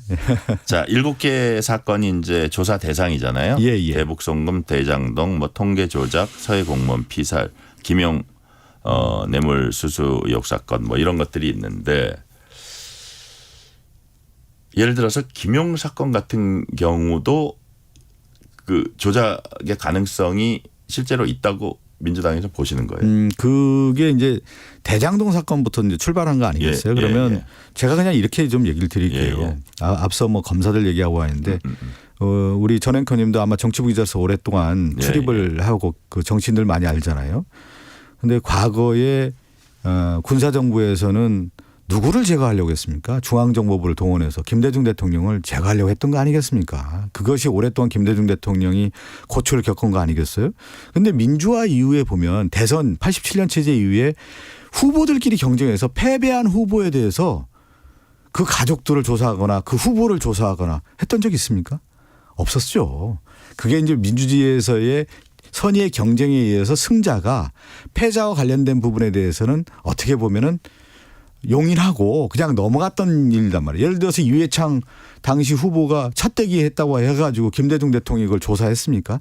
제가 이걸 비교한다는 것이 아니라 그만큼 상대 후보에 대해서 승자가 그렇게 갔는데 윤석열 정권은 검찰 정권 들어서서 150명의 검사를 동원해서 수백 번 압수수색을 했단 말이에요. 그 부인까지 압수수색했고 그랬는데 뭐냐면 대장동, 위례 백현동, 성남 FC까지 다 조사를 했는데 네. 하나도 안 나온 거예요. 탈탈 털어가지고 이재명 당시 대표에 관련된 내용이 안 나오니까 어디로 넘어가냐면 쌍방울 변호사비 대납 사건을 넘어갔다가 이것도 안 나오니까 뭐냐면 대북 송금 사건으로 넘어가서 증거는 없는데 뭐로만 했냐면 사실 진술로만 이재명 당시 대표를 기소한 거 아니겠습니까? 이런 일이 있었습니까? 이게 봤을 때 분명한 의도가 있다라는 것이죠. 이거는. 그래서 그런 맥락에서 김영 사건도 연관이 될 수 있다. 그 사건들이 맥락이 같이 되는 거죠. 왜 그러냐면 아까 얘기한 것처럼 네. 진술에 의존할 수밖에 없는 거기 때문에 그 진술이라고 하는 부분은 유동규의 진술을 통해서 김용이 연루됐다라고 하는 뇌물 사건을 연루한 거 아니겠습니까? 그런데 그것도 다 보면 대장동 사건부터 쭉 출발해서 이 사건의 전체적인 맥락은 검찰은 당사자라고 할 수 있는 사람들의 어떤 진술에만 의존해서 하는 건데 그 진술도 왜곡된 조작에 의한 것이 아니겠냐라고 하는 것이 지금 국정조사의 가장 핵심적인 내용인 것이죠. 네. 네. 자, 국정조사 질문 딱 2개만 더 해볼게요. 국민의힘에서는 이런 주장을 합니다. 예를 들어서 재판 혹은 수사 중인 사건에 대해서 소치에 관여할 목적으로 행사돼서는 안 된다. 그래서 이번 국정조사는 불법이다. 그래서 뭐 권한쟁의 심판 뭐 청구 이런 것도 한다 그래요. 이런 부분은 어떻게 보세요? 이미 이것도요. 국정조사 특위 이제 1, 2, 3차 하면서 이미 국민의힘에 있는 주장 자체가 논거가 없다라고 하는 것이 이제 끝났습니다. 왜 그러냐면 네. 국정조사라고 하는 것은 국민의 민의를 받은 국민들이 의혹 사건에 대해서 규명을 하라고 하는 것이 있는 거고 그렇기 때문에 국정조사를 하는 거고 네. 국정조사 절차적 과정을 거쳐서 어디를 통과했어요? 본회의를 다 통과했지 않았습니까? 그래서 국정조사 특위가 발족이 됐어요. 발족이 되니까 국민의힘 의원들도 다 명단 내서 들어오지 않았습니까? 그래서 회의에 3차까지 진행되고 내일 기관 보고하는데 국민의힘 의원들 다 들어오잖아요. 그것은 자체가 뭐냐면 국정조사의 정당성과 명분이라고 하는 것이 입증이 된 거 아니겠습니까? 본인들도 참여한 할 수밖에 것을 없는 보면 거죠. 왜 그러냐면 절차적 과정이 명확하기 때문에 그건 끝난 이슈 아니겠습니까? 그것도. 네. 자, 하나 더 질문을 이 관련해서 드리면 이제 법조계 일각에서 좀 나오는 얘기고 일부 뭐 정치 패널들도 이제 얘기를 좀 하더라고요. 뭐냐면 이게 국정조사 거쳐서 결국은 특검으로 이제 이어질 거다. 그래서 그렇게 하면 특검이 수사하면서 뭐 일부 검사들 이제 기소할 걸로 예상이 되고 그럼 특검이라는 게 다른 데 계류돼 있는 사건이나 이런 것들을 또 가져올 수가 있잖아요. 그래서 그 관련된 사건들. 그래서 뭐 이재명 대통령이라든지 아니면 좀 민주당 분들 어떤 중요한 사건이 있으면 갖고 와서 공소 취소를 시키는 거 아니냐 이런 수순 아니냐 이런 아니 그거는 우려의 뭐 시각도 있습니다. 우려의 시각보다는 그 사람들은 이제 해석일 수가 있는 거고 1차적으로 가장 중요한 게 뭐냐면 제가 이 국정조사 특위를 이제 같이 간사를 하면서 했던 것은 진상규명이잖아요. 왜 이런 일들이 이뤄졌느냐에 대한 것을 국민에게 알려줘야 될 거 아니겠습니까? 검찰 정권에서 검찰이 수많은 칼을 휘두르지 않았어요. 근데 그 칼이 정당한 거였느냐 과연 그들의 목적이 뭐냐 검찰 정권에 연정하고 윤석열 정권의 기반을 다지기 위해서 가장 유력한 야권의 대선 후보이고 야당 대표인 이재명을 제거함으로 인해서 그것을 통해서 자신들의 권력 연장을 모색한 거 아니냐라고 하는 이 부분이 가장 중요한 또 국정조사의 맥락 아니겠습니까? 그렇다고 하면은 이 국정조사에서 나왔던 어떤 진실이라든가 진상규명을 통해서 좀 더 수사가 필요하다고 하면은 그건 특검으로 갈 수는 있겠죠. 그 특검 이후에는 어떻게 하겠습니까? 제가 지금 국정조사도 아직 시작도 안 했는데. 자, 조금 이후의 일이니까 그건 좀 지켜봐야 된다. 그건 미리 예측하는 거겠죠. 네. 자. 다른 현안들 몇 개 좀 여쭤볼게요. 민주당이 김관영 전북지사를 사실 유력한 차기 전북지사 후보입니다. 한밤에 속전속결로 제명했습니다. 어떻게 평가하세요? 그거는 이제 유력한 후보이면서 현직 지사인데 지금 현직 지사가 그때 당원들이었나요? 선거 운동원들에게 그 젊은 뭐 정확한 성분은 모르겠는데 어쨌든 하여튼 뭐 지지자가 약간 됐든 이분을 지지하는 분들 같아요. 젊은 분들. 그러니까요. 그분들에게 이제 돈 봉투를 전달했다는 거 아니겠어요? 그것이 CCTV를 통해서 명확한 증거가 나오지 않았습니까? 그랬을 경우에 공직선거법 위반의 요소는 명확한 거 아니겠어요? 그러면 당은 어떻게 결정해야 되겠죠? 공직선거법 위반이 명확한데 그것을 묵과하고 넘어갈 수가 있었겠습니까? 그래서 신속하게 이건 아마 당 지도부가 비상 상황이 아니겠느냐라고 하는 판단해서 신속 결정, 비상 결정을 하지 않았나 싶습니다. 조금이라도 선거판에 영향을 미치는 거를 미리 차단한다. 그런 면도 있고 예. 엄단하겠다라는 부분도 있겠죠. 부정선거와 관련된 부분에 있어서는 번복이다. 민주당에서는 이건 용납할 수 없는 문제라고 하는 비상한 결정을 했다. 이렇게 그래요. 판단하고 있습니다. 네. 자, 이재명 대통령이 오늘 26조 2천억 규모 이른바 전쟁 추경에 대한 시정연설을 했고요. 비상한 상황에서는 비상한 대책이 필요하다. 신속한 처리 주문했고 야당에서는 아직도 이게 이제 좀 선거를 앞둔 포퓰리즘이다. 이렇게 국민의 한 70%까지 현금성 지원을 했어야 하느냐 이 문제를 제기하고 있거든요. 근데 제가 이제 지역을 다니면은 우리가 이제 주가 지수도 좀 오르고 네. 여러 가지 이제 경제적인 부흥이 일어날 수 있는 분위기였어요. 그게 이제 시장에서도 돈이 돌 수 있는 분위기였고 네. 또 기업도 아주 생동력 있게 가고 있는 문제인데 중동 전쟁이 발발하면서 가장 큰 문제가 뭐냐면 고유가 시대가 됐지 않았습니까? 네. 그런데 이 고유가가 전체적인 경기 침체로 이어질 가능성이 매우 큰 거예요. 그러다 보니까 미리 선제적으로 시민들도 네. 이게 이제 앞으로 경제가 어려워지겠구나라고 하면서 주머니에 있는 돈을 안 꺼낼 가능성이 큰 것이죠. 그래서 뭐가 되냐면 경기 침체 하에서 고유가가 되고 그러다 보면 인플레이션 가능성이 있고 경기의 악순환 구조가 나올 수가 있는 문제 아니겠습니까? 그렇다고 하면은 저는 대통령뿐만 아니라 정책 결정자들은 결단해야 될 문제라고 생각해요. 지금이 그러면 그냥 단순하게 균형 재정을 갈 거냐 아니면 적극 재정을 가서 선제적 대응을 할 거냐에 대한 판단을 했을 것 같습니다. 그런데 경기 침체로 이어진다고 하면 그거는 더욱더 큰 악순환의 고리를 가는 거기 때문에 지금 추경 예산을 편성해서 저는 가장 중요한 물가 문제 특히 이 고유가에 대한 문제에 대해서 지원 문제도 있지만 네. 민생 경제의 활성화에 가장 방점이 있는 거 아니겠느냐. 그렇게 해서 어려운 분들이 실제 경제의 혜택을 좀 받을 수 있게끔 하는 그 결정을 이번에 추경 경정 예산에서 담았다 이렇게 봐야 될 것 같습니다. 어려운 분들이 혜택을 받게 함으로써 예. 경제 온기가 돌도록 그렇죠. 하는 그런 데 중점이 두어져 있었다. 그 지금 시장에 가보면 저도 이제 시장 가고 지금 지방선거 앞두고 예, 어떻습니까? 사람들 이렇게 민심을 보면은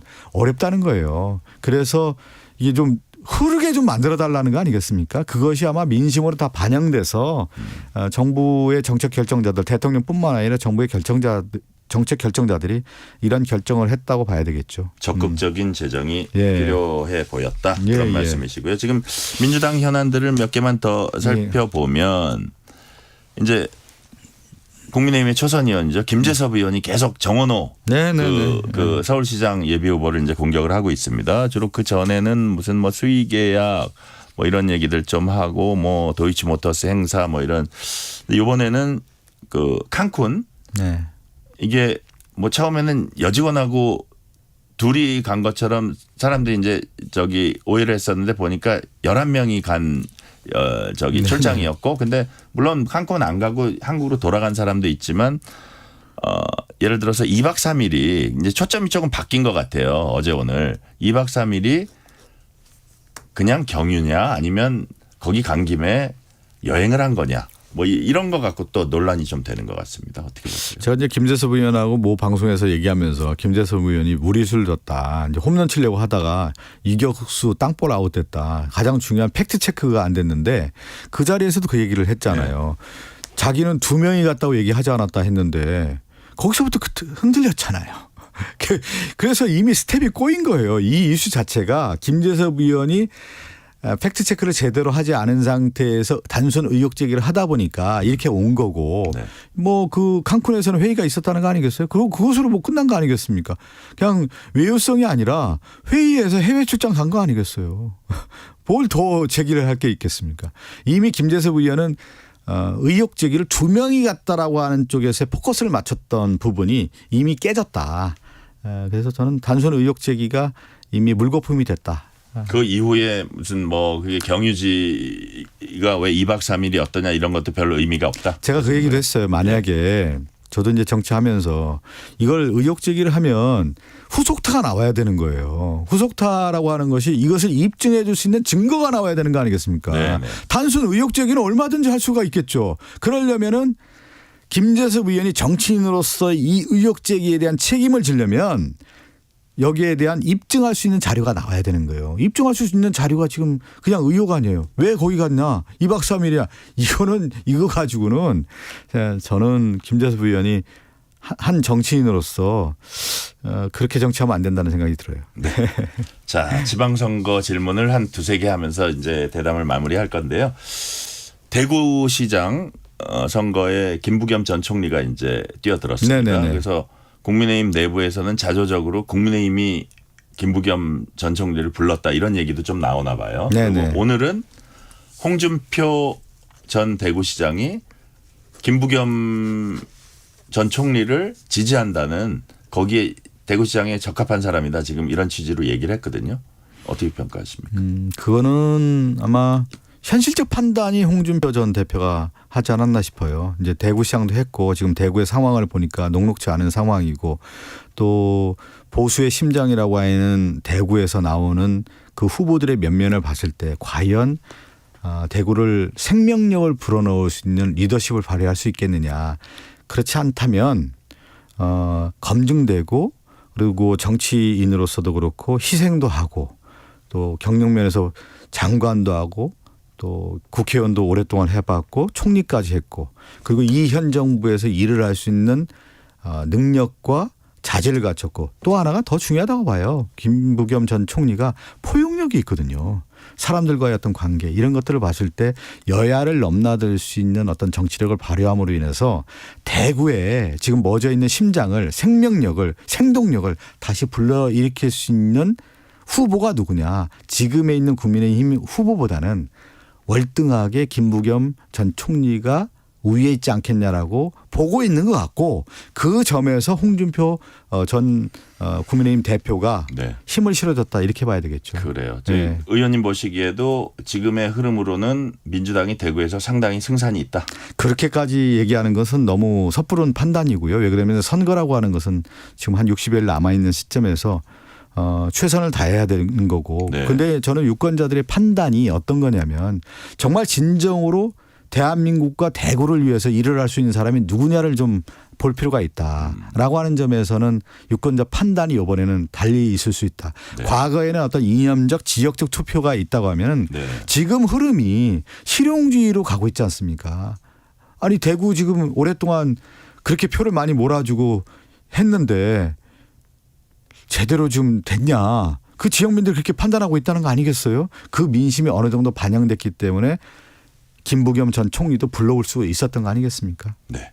오늘 아까 이제 그 시정연설 대통령이 국회 네. 하러 가가지고 왜 연설하기 전에 좀 뭐 국회의장 뭐 여야 대표 이렇게 앉아가지고 얘기를 좀 잠깐 하잖아요. 예. 거기서 주호영 국회 부의장 국민의힘 소속이죠. 그 대구시장 지금 컷오프 돼가지고 가처분 신청도 해놓고 아마 오늘 결과가 나올 것 같은데 대통령한테 이런 얘기를 했대요. 대통령 지방정책이 5극 3특인데 1극 전남 광주만 해놓고 이쪽은 안 해주면 어떡하냐 이런 그 얘기를 주호영 의원이 아마 대구시장 계속 뛰고 있으니까 그런 측면도 있었고 했다 그러는데 또 플러스 정청래 대표는 최근에 그 김부겸 전 총리 이렇게 그 출마를 독려하고 요청하면서 제가 무슨 선물 보따리든지 이렇게 드리겠다 했는데 그렇다면 선거 대구시장 선거 과정에서 행정통합 어떤 이슈가 민주당으로부터 나올 가능성이 높다고 보십니까? 아니 이제 이 이슈 자체는 살아있는 이슈죠. 대구 경북의 통합. 왜 그러냐면 이제 광주 전남의 통합시가 네. 이제 되고 그것을 선출하는 과정이 이번 지방선거 아니겠습니까? 그 이후에 1년에 5조 원씩에서 4년 동안 20조가 지원되는 구조란 말이죠. 네. 근데 대구 경북도 통합을 요구하지 않았습니까? 그런데 이거는 뭐냐면 대구 경북의 정치력 부재가 있었던 것 같아요. 국민의힘의 정치력 부재. 이것이 돌파하지 못했던 부분이 있기 때문에 그렇다고 하면 이것은 살아있는 이슈이기 때문에 누가 더 이걸 더 잘할 수 있느냐에 대한 문제 아니겠습니까? 그러면 지방선거에서 이 이슈도 살아있다고 봐야 되겠죠. 네. 그걸 김부겸 전 총리가 더 잘할 것 같은데요. 자, 오늘의 얘기를 이제 종합하면서 마지막 질문 드릴게요. 예. 이번 지방선거 2달 남았습니다. 예. 유권자가 어떤 점을 보고 지방 일꾼을 선택할까요? 지금은 대외 경제 부분이 매우 중요한 이슈고요. 네. 이제 이거를 제대로 할 수 있는 사람들이냐. 국가 위기 상황에서의 어떤 리더십. 그 가운데 이재명 정부가 성공한 정부로서의 국민들에게 이제 각인이 있다고 하면은 네. 그 부분에 대한 어떤 평점을 높이 줄 것 같고요. 그 가운데 지역에서 인물 경쟁이 있는 거 아니겠습니까? 네네. 인물 경쟁에서 보다 우위에 있는 사람들에게 유권자들이 표를 줄 거로 예상하고 있습니다. 네, 오늘 말씀 여기까지 듣겠습니다. 지금까지 박성준 민주당 의원이었습니다. 오늘 말씀 감사합니다. 예, 감사합니다. 편지 왔습니다. 퇴근길 지친 당신에게 힘이 되는 뉴스를 전해드립니다. 매일 저녁 당신과 함께 읽는 세상 이야기. KBS 1라디오 뉴스레터 K.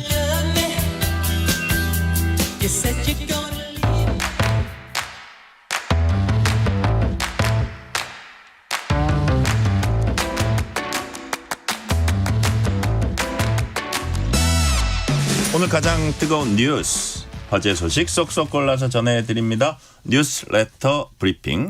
윤슬기 연합 인포맥스 기자 나오셨습니다. 윤슬기 기자님 어서 오세요. 네, 안녕하세요. 트럼프 미국 대통령이 대국민 연설을 했습니다.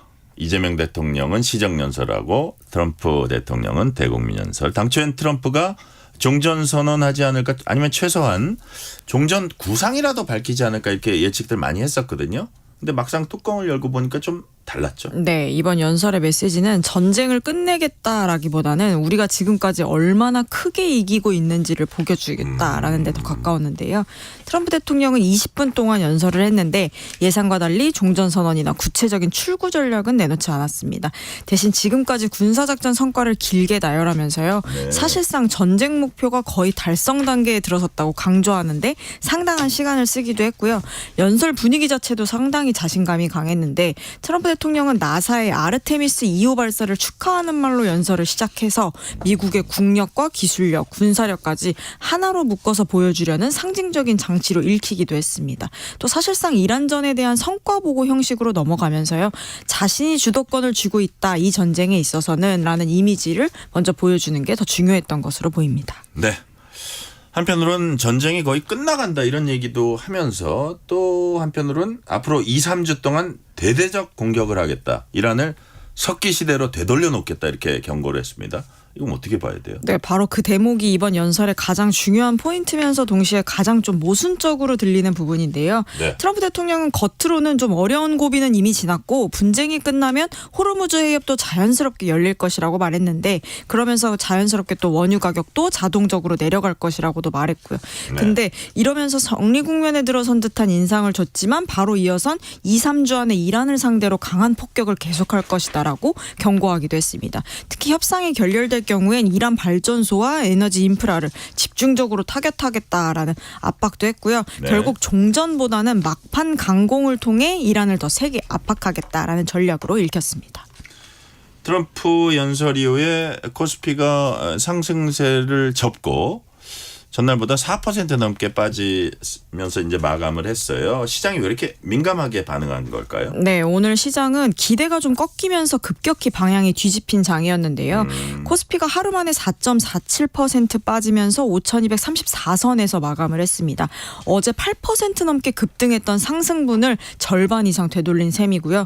코스닥도 상황은 비슷했는데 코스닥 지수는 5.36% 하락하면서 1,056선까지 밀렸습니다. 네. 흐름이 급격하게 바뀐 시점이 좀 명확했는데요. 오늘 장이 아침에는 상승 출발을 했는데 트럼프 대통령 연설 직후 바로 하락으로 돌아선 겁니다.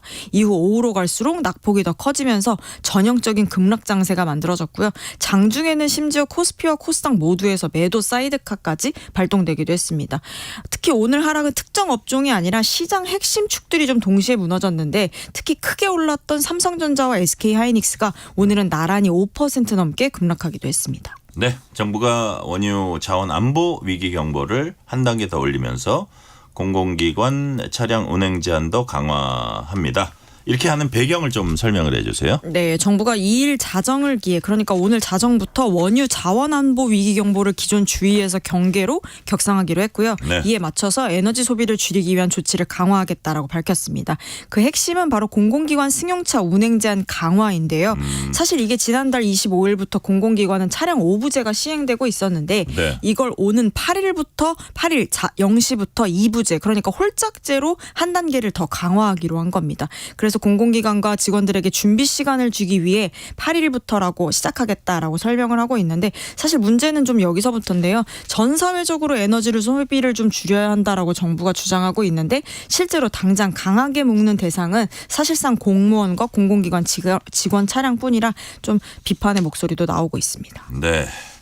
아마 민간으로 이렇게 또 그 확대되는 데는 어떤 파장이나 그 영향이 있기 때문에 그런 것까지 이제 고려하고 있는 것 같긴 한데 그렇다면 공공기관 차량 2부제, 공영주차장 5부제 언제부터 어떻게 시행되는 겁니까? 네, 앞서 말씀드린 대로 8일부터 시작이 되고요. 공공기관 차량 운행 제한은 5부제에서 2부제로 강화되면서 네. 홀수날에는 홀수번호 차량만, 짝수날에는 짝수번호 차량만 운행할 수 있게 되고요.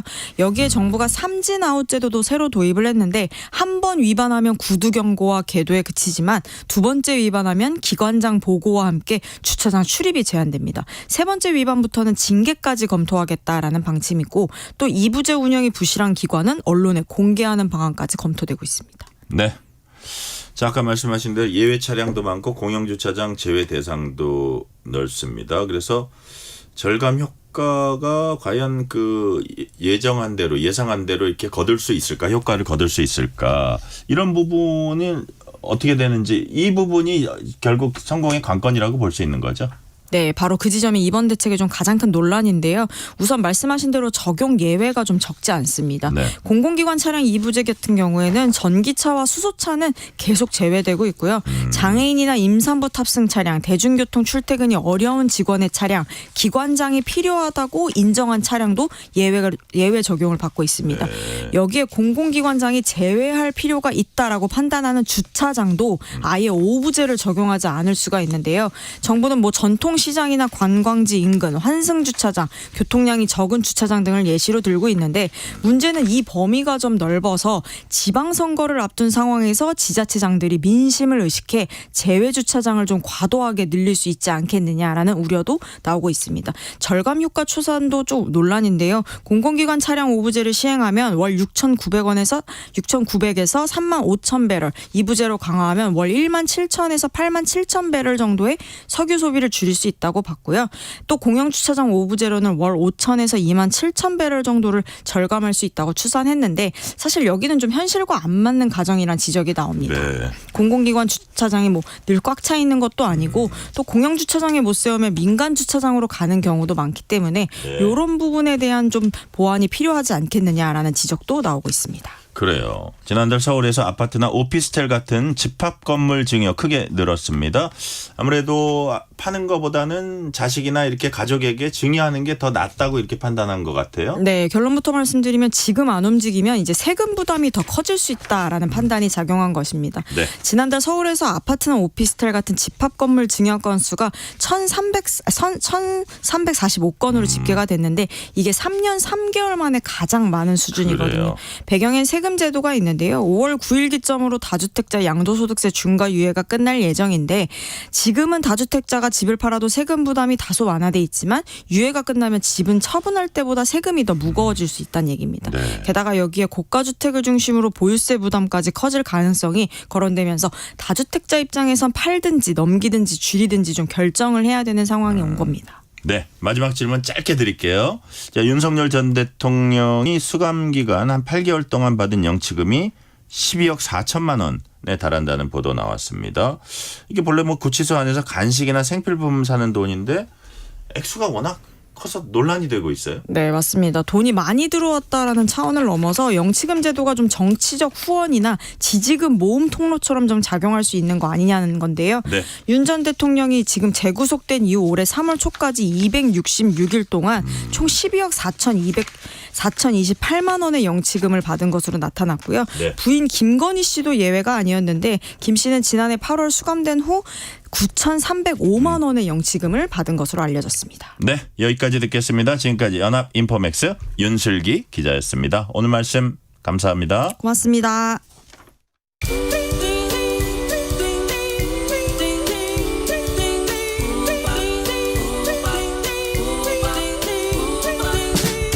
오늘 하루 뉴스를 정리해주는 다정한 편지 한 통. KBS 일라디오 뉴스레터 K.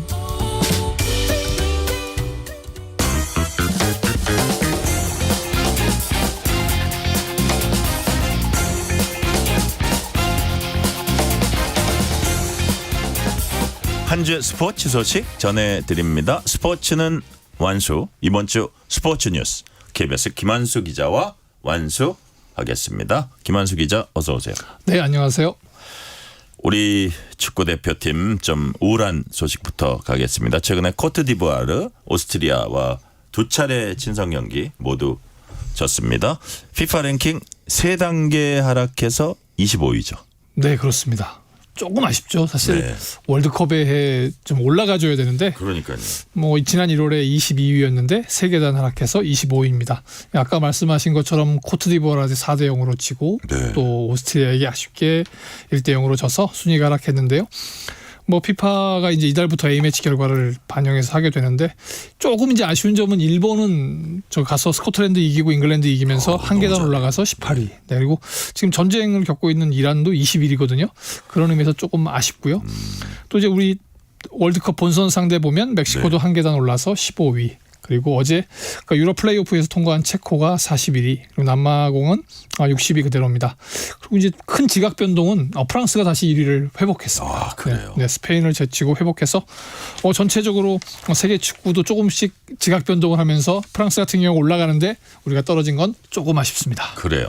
코트디부아르 0대4 패배는 좀 충격이었어요. 이게 우리 FIFA 랭킹도 랭킹이지만 야, 이래가지고 솔직히 월드컵 잘 치를 수 있겠나 이런 생각도 들더라고요. 네, 뭔가 전술적인 완성도 우리가 보면 왜 우리 팀 컬러 뭐 이렇게 색깔 이렇게 얘기하는데 그런 게 조금 보여지지 않으면서 수비는 뭐 여전히 조금 그 3백이 흔들리는 모습이었고요. 좀 아쉬운 건 내 골 내주고 한 골 더 주는데 우리 골이 하나도 없다라는 거죠. 그러니까. 네, 그런 면들이 전체적으로 아쉬웠는데 또 뭐 3백 쓸 수 있고 뭐 테스트할 수 있는데 뭔가 우리 선수들의 위치가 선수는 많이 몰려 있는데 내가 뭘 해야 될지 모를 것 같고 내 동료가 뭘 할지 모르는 것 같은 그런 느낌을 줘서 감독의 전술이 전체적으로 이해가 되고 공유되면서 눈빛만 봐도 통하는, 그래서 뭔가 팀워크가 갖추어져서 우리의 경쟁력으로 보여지는 부분이 조금 없어서 조금 아쉽고요. 그러니까 이제 많은 팬들이 본선에서 가동할 수 있는 확실한 그 플랜 A가 없는 거 아니냐. 이제 그런 이제 우려와 걱정을 하고 계시고, 원정 2연전을 보게 되면 아까 말씀드렸지만 23개의 슈팅이 있었는데 한 골도 넣지 못했어요.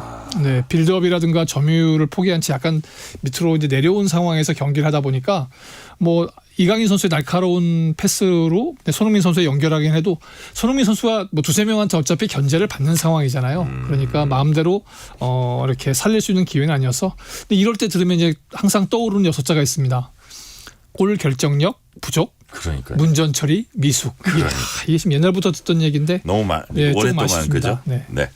자, 축구 대표팀 본선 1차전 상대 체코로 결정됐습니다. 체코 어떤 팀입니까? 사실 복병의 팀이라고 이제 얘기를 해야 될 것 같아요.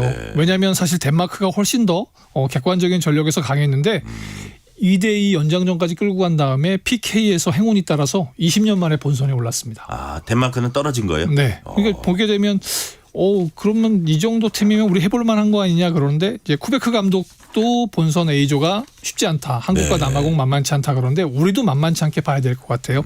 일단 공격 라인을 보게 되면 독일 레버쿠젠에서 뛰고 있는 파트리크 슈크, 뭐 지금 9골인데 곧 10골 넣을 것 같고요. 프랑스 리옹에서 뛰고 있는 파베르 슐츠도 11골째 넣고 있습니다.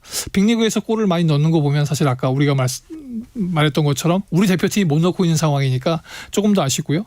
수비 라인이나 미드필더도 보면 그 웨스트햄의 소책이라든가 울버햄튼의 크레이치 이런 거 보게 되면 굉장히 탄탄한 경쟁력을 가지고 있어요.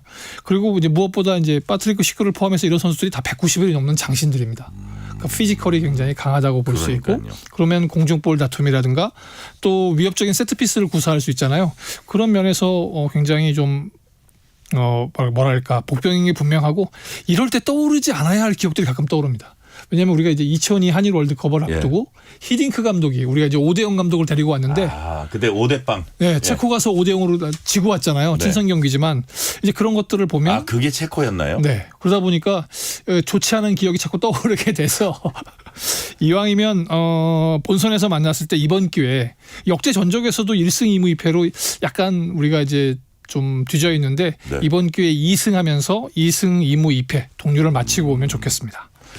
자, 원정 평가전에 나서 일본 대표팀 아까 잠시 말씀하신 대로 아시아 국가로는 사상 처음으로 축구전과 잉글랜드 꺾었습니다. 또 꺾은 장소가 잉글랜드 축구의 또 심장이었어요. 네. 잉글랜드 축구의 심장 웸블리 구장에서 물론 이제 뭐 미토마 선수의 선제 결승골을 끝까지 지켜서 선제 결승골을 지켰다 이런 걸 보면 사실 한편으로는 그래요. 공격도 잘했지만 그걸 버티기 위해서 수비 조직력도 뛰어났었다 이렇게 평가할 수 있잖아요. 지난해 브라질에 우리는 5대0으로 졌는데 브라질을 이긴 것부터 시작해가지고 지금 5연승째 거두고 있거든요. 그런 면에서 보게 되면 한일의 명함이 계속 비교가 될 거고요. 이런 걸 보게 되면 사실 우리가 뭐 영국에서 한번 이제 이 뉴스 전에 말씀드렸지만 영국에서 우리가 한번 PK로 이긴 적이 있거든요. 뭐 우리도 영국 이겨봤는데 이왕이면 본선 가서 그때까지 제발 좀 대표팀의 전력이 좀 회복됐으면 좋겠습니다. 자, 프로야구 삼성이 팀 통산 3,000승 고지에 올랐습니다. KBO 리그에서는 지금 이게 처음이죠? 네, 처음입니다. 네. 근데 사실 이게 개막한 지 4번째 경기거든요. 삼성이 LG와 함께 우승을 다툴 수 있는 2강으로 분류가 됐었는데 첫 경기를 이기는 순간까지 너무나 힘들게 왔습니다. 이제 어제 두산과의 홈 경기가 4번째 경기였는데 구자욱 선수가 이제 2점 홈런을 터뜨리고 뭐 장단 14만타를 터뜨리면서 13대3 깔끔하게 승리를 거뒀습니다. 근데 뭐 원래 1982년 원년팀이잖아요. 이름도 바꾸지 않고 계속 온 원년팀이고 뭐 우승도 8번이나 했는데 이런 팀의 저력이 쌓여서 3,000승이라는 기록을 만들어냈고요. 또 이제 포수 강민호 선수 같은 경우에는 KBO 리그 최초로 2,500경기에 나왔습니다. 정말 다들 기록들인데요. 근데 이제 뭐 아까 말씀드린 것처럼 우승 후보 중에 하나였는데 이제 1승. 근데 사실 보면 올해 강력한 우승 후보로 꼽히고 있는 LG도 1승 3패입니다. 3연패 뒤에 이제 첫 승을 거뒀거든요. 초반 레이스는 전체적으로 지금 KT가 사전 전승으로 이렇게 주도를 하고 있는데 우승 후보들이 슬로우 스타트인 건가? 아니면 이번에는 정말 저 아무도 모르게 KT를 포함해서 많은 팀들이 돌풍을 일으킬 건가? 초반부터 굉장히 뭐 기대를 모으고 있습니다. 팬들은 보시면 정말 재밌을 것 같아요. 그래요. 올해도 지난해 뭐 1,200만 그런데 올해 뭐 1,300만까지 가는 게 확실시된다 이런 얘기들도 많이 하는데 자, WBC 대회 마치고 돌아온 국가대표 타자들 프로야구에서 연일 홈런 잔치 벌이고 있습니다. 어떤 선수들입니까? 뭐 대표적인 게 이제 뭐 김도영, 안현민, 이제 문현빈 선수인데 사실 개막 2경기 때까지만 해도 시범 경기에서 활약한 선수들이 좋았어요. 그래서 이제 시범 경기에서 6개 홈런을 터뜨렸던 SSG 고명준 선수가 기아전에서 연사석 홈런을 터뜨리면서 앞서가기 시작했고요. 또 시범 경기 1위 팀이죠. 롯데 레이에스가 벌써 홈런 3개입니다. 그리고 손호영 선수도 2개, 윤동희 선수도 2개. 지난해까지는 사실 지난해 가장 홈런이 적은 팀이 롯데였거든요. 그렇군요. 남들 다 100개 가고 100개 넘을 때 혼자 이제 75개를 쳤었는데 올 시즌 벌써 9개를 치고 있어요. 전체적으로 이렇게 시범 경기에 잘했던 팀이 끌고 갔었는데 이제 그 이후의 경기부터 이제 주중에 들어오면서 김도영 선수가 이제 홈런을 쳤고 KT의 안현민 선수가 유현진 선수를 상대로 130m짜리 큰 홈런을 기록했어요. 그렇게 보면 안현민이라는 선수가 단순히 뭐 작년에 이제 혜성같이 나타났던 그런 선수가 아니라 이제 차곡차곡 대형 선수로 성장해가는 모습을 볼 수 있고요. 안현민 선수가 치니까 한화의 문현민 선수도 내가 쳤어? 나도 쳐. 같이 넘겨버렸습니다. 뭐 전체적으로 홈런이 많이 나오는 건 좋은데 이렇게 이제 홈런이 많이 나오면 또 탱탱볼 논란이 이제 이를 수밖에 없거든요. 그렇죠. 네. 지금 선수들이 풀스윙 하지 않는데도 넘어가니까 지금 공인구의 반발 개수가 너무 높은 거 아니야? 그러면 너무나 투수들에게 불리한 거 아니야? 이런 얘기가 나오고 있고요. 한편에서는 지금 타자들이 전지훈련이라든가 올해 이제 시즌 개막전을 준비를 하면서 체력적으로 거의 완벽한 상태이기 때문에 가장 높이 있는 상태이기 때문에 많이 넘어간다 이런 게 있는데 아직 뭐 투수들이 이제 뭐 한 경기씩 던졌거든요. 네. 이제 투수들이 전체적으로 마운드를 점령해 가기 시작하면 과연 정말 타자들이 강할지 올해는 투수들이 강할지 지켜보는 면도 재밌을 것 같습니다. 네.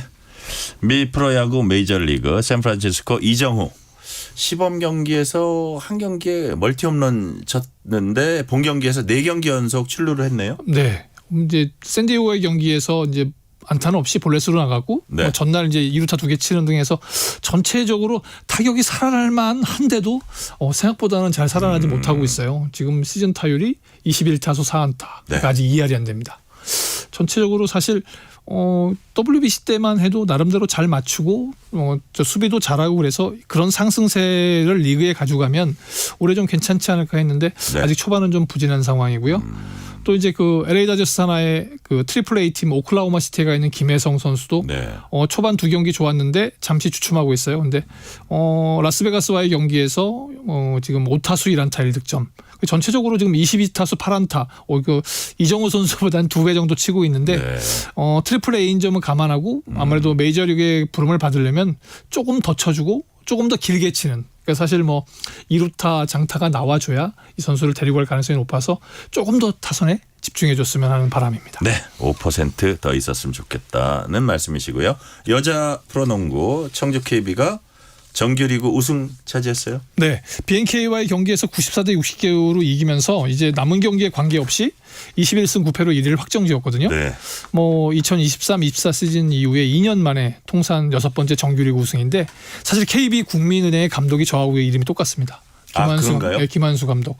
아주 훌륭한 감독인 것 네, 그럴 것 같습니다. 사실 2년 전에 우승했을 때 같이 만나서 그 얘기를 했었거든요. 그 다음에 연속해서 우승하면 제가 경기장에 가겠다 그랬는데 네. 그때 우승을 뺏겼었거든요. 근데 다시 찾아왔습니다. 전체적으로 뭐 국보급 센터인 박지수 선수가 있고요. 강희슬, 네. 또 허예은 선수가 점점점 기량이 올라오고 있어서 당분간 모르겠습니다만 이번 그 봄 농구에서도 네. 만만치 않은 성적을 거두지 않을까 싶습니다. 네. 끝으로 이번 주말 어떤 경기 꼭 챙겨봐야 하는지 꼽아주세요. 네, 지난번에도 말씀드린 여자 배구 보셔야 됩니다. 준 플레이오프에서 흥국생명 제치고 플레이오프에서 현대건설 제치고 어제 챔프 1차전에서 도로공사까지 물리쳤죠. 네. 그 GS 칼텍스가 쿠바 특급 실바를 앞세워서 지금 돌풍을 일으키고 있거든요. 내일 챔프 2차전까지 이기고 한다면 뭐 그때 잠깐 농담 삼아 말씀드렸는데 실바가 풀리면 GS 칼텍스가 실바가 막히면 상대편인데 이번 팀 도로공사 감독이 없는 상황이긴 합니다만 모마 선수가 활약해 준다고 한다면 승부를 원점으로 돌릴 수 있을 것 같습니다. 네, 여기까지 듣겠습니다. 지금까지 김한수 KBS 기자였습니다. 네, 오늘 말씀 감사합니다. 네, 감사합니다. 오늘 뉴스레터 K는 여기까지입니다. 커피 쿠폰 당첨자 명단은 뉴스레터 K 홈페이지 확인해 주시고요. 카디건스의 Love Fool 들으면서 이 시간 마무리하겠습니다. 오늘도 함께해 주신 청취자 여러분 진심으로 감사드립니다. 지금까지 뉴스레터 K 전종철입니다.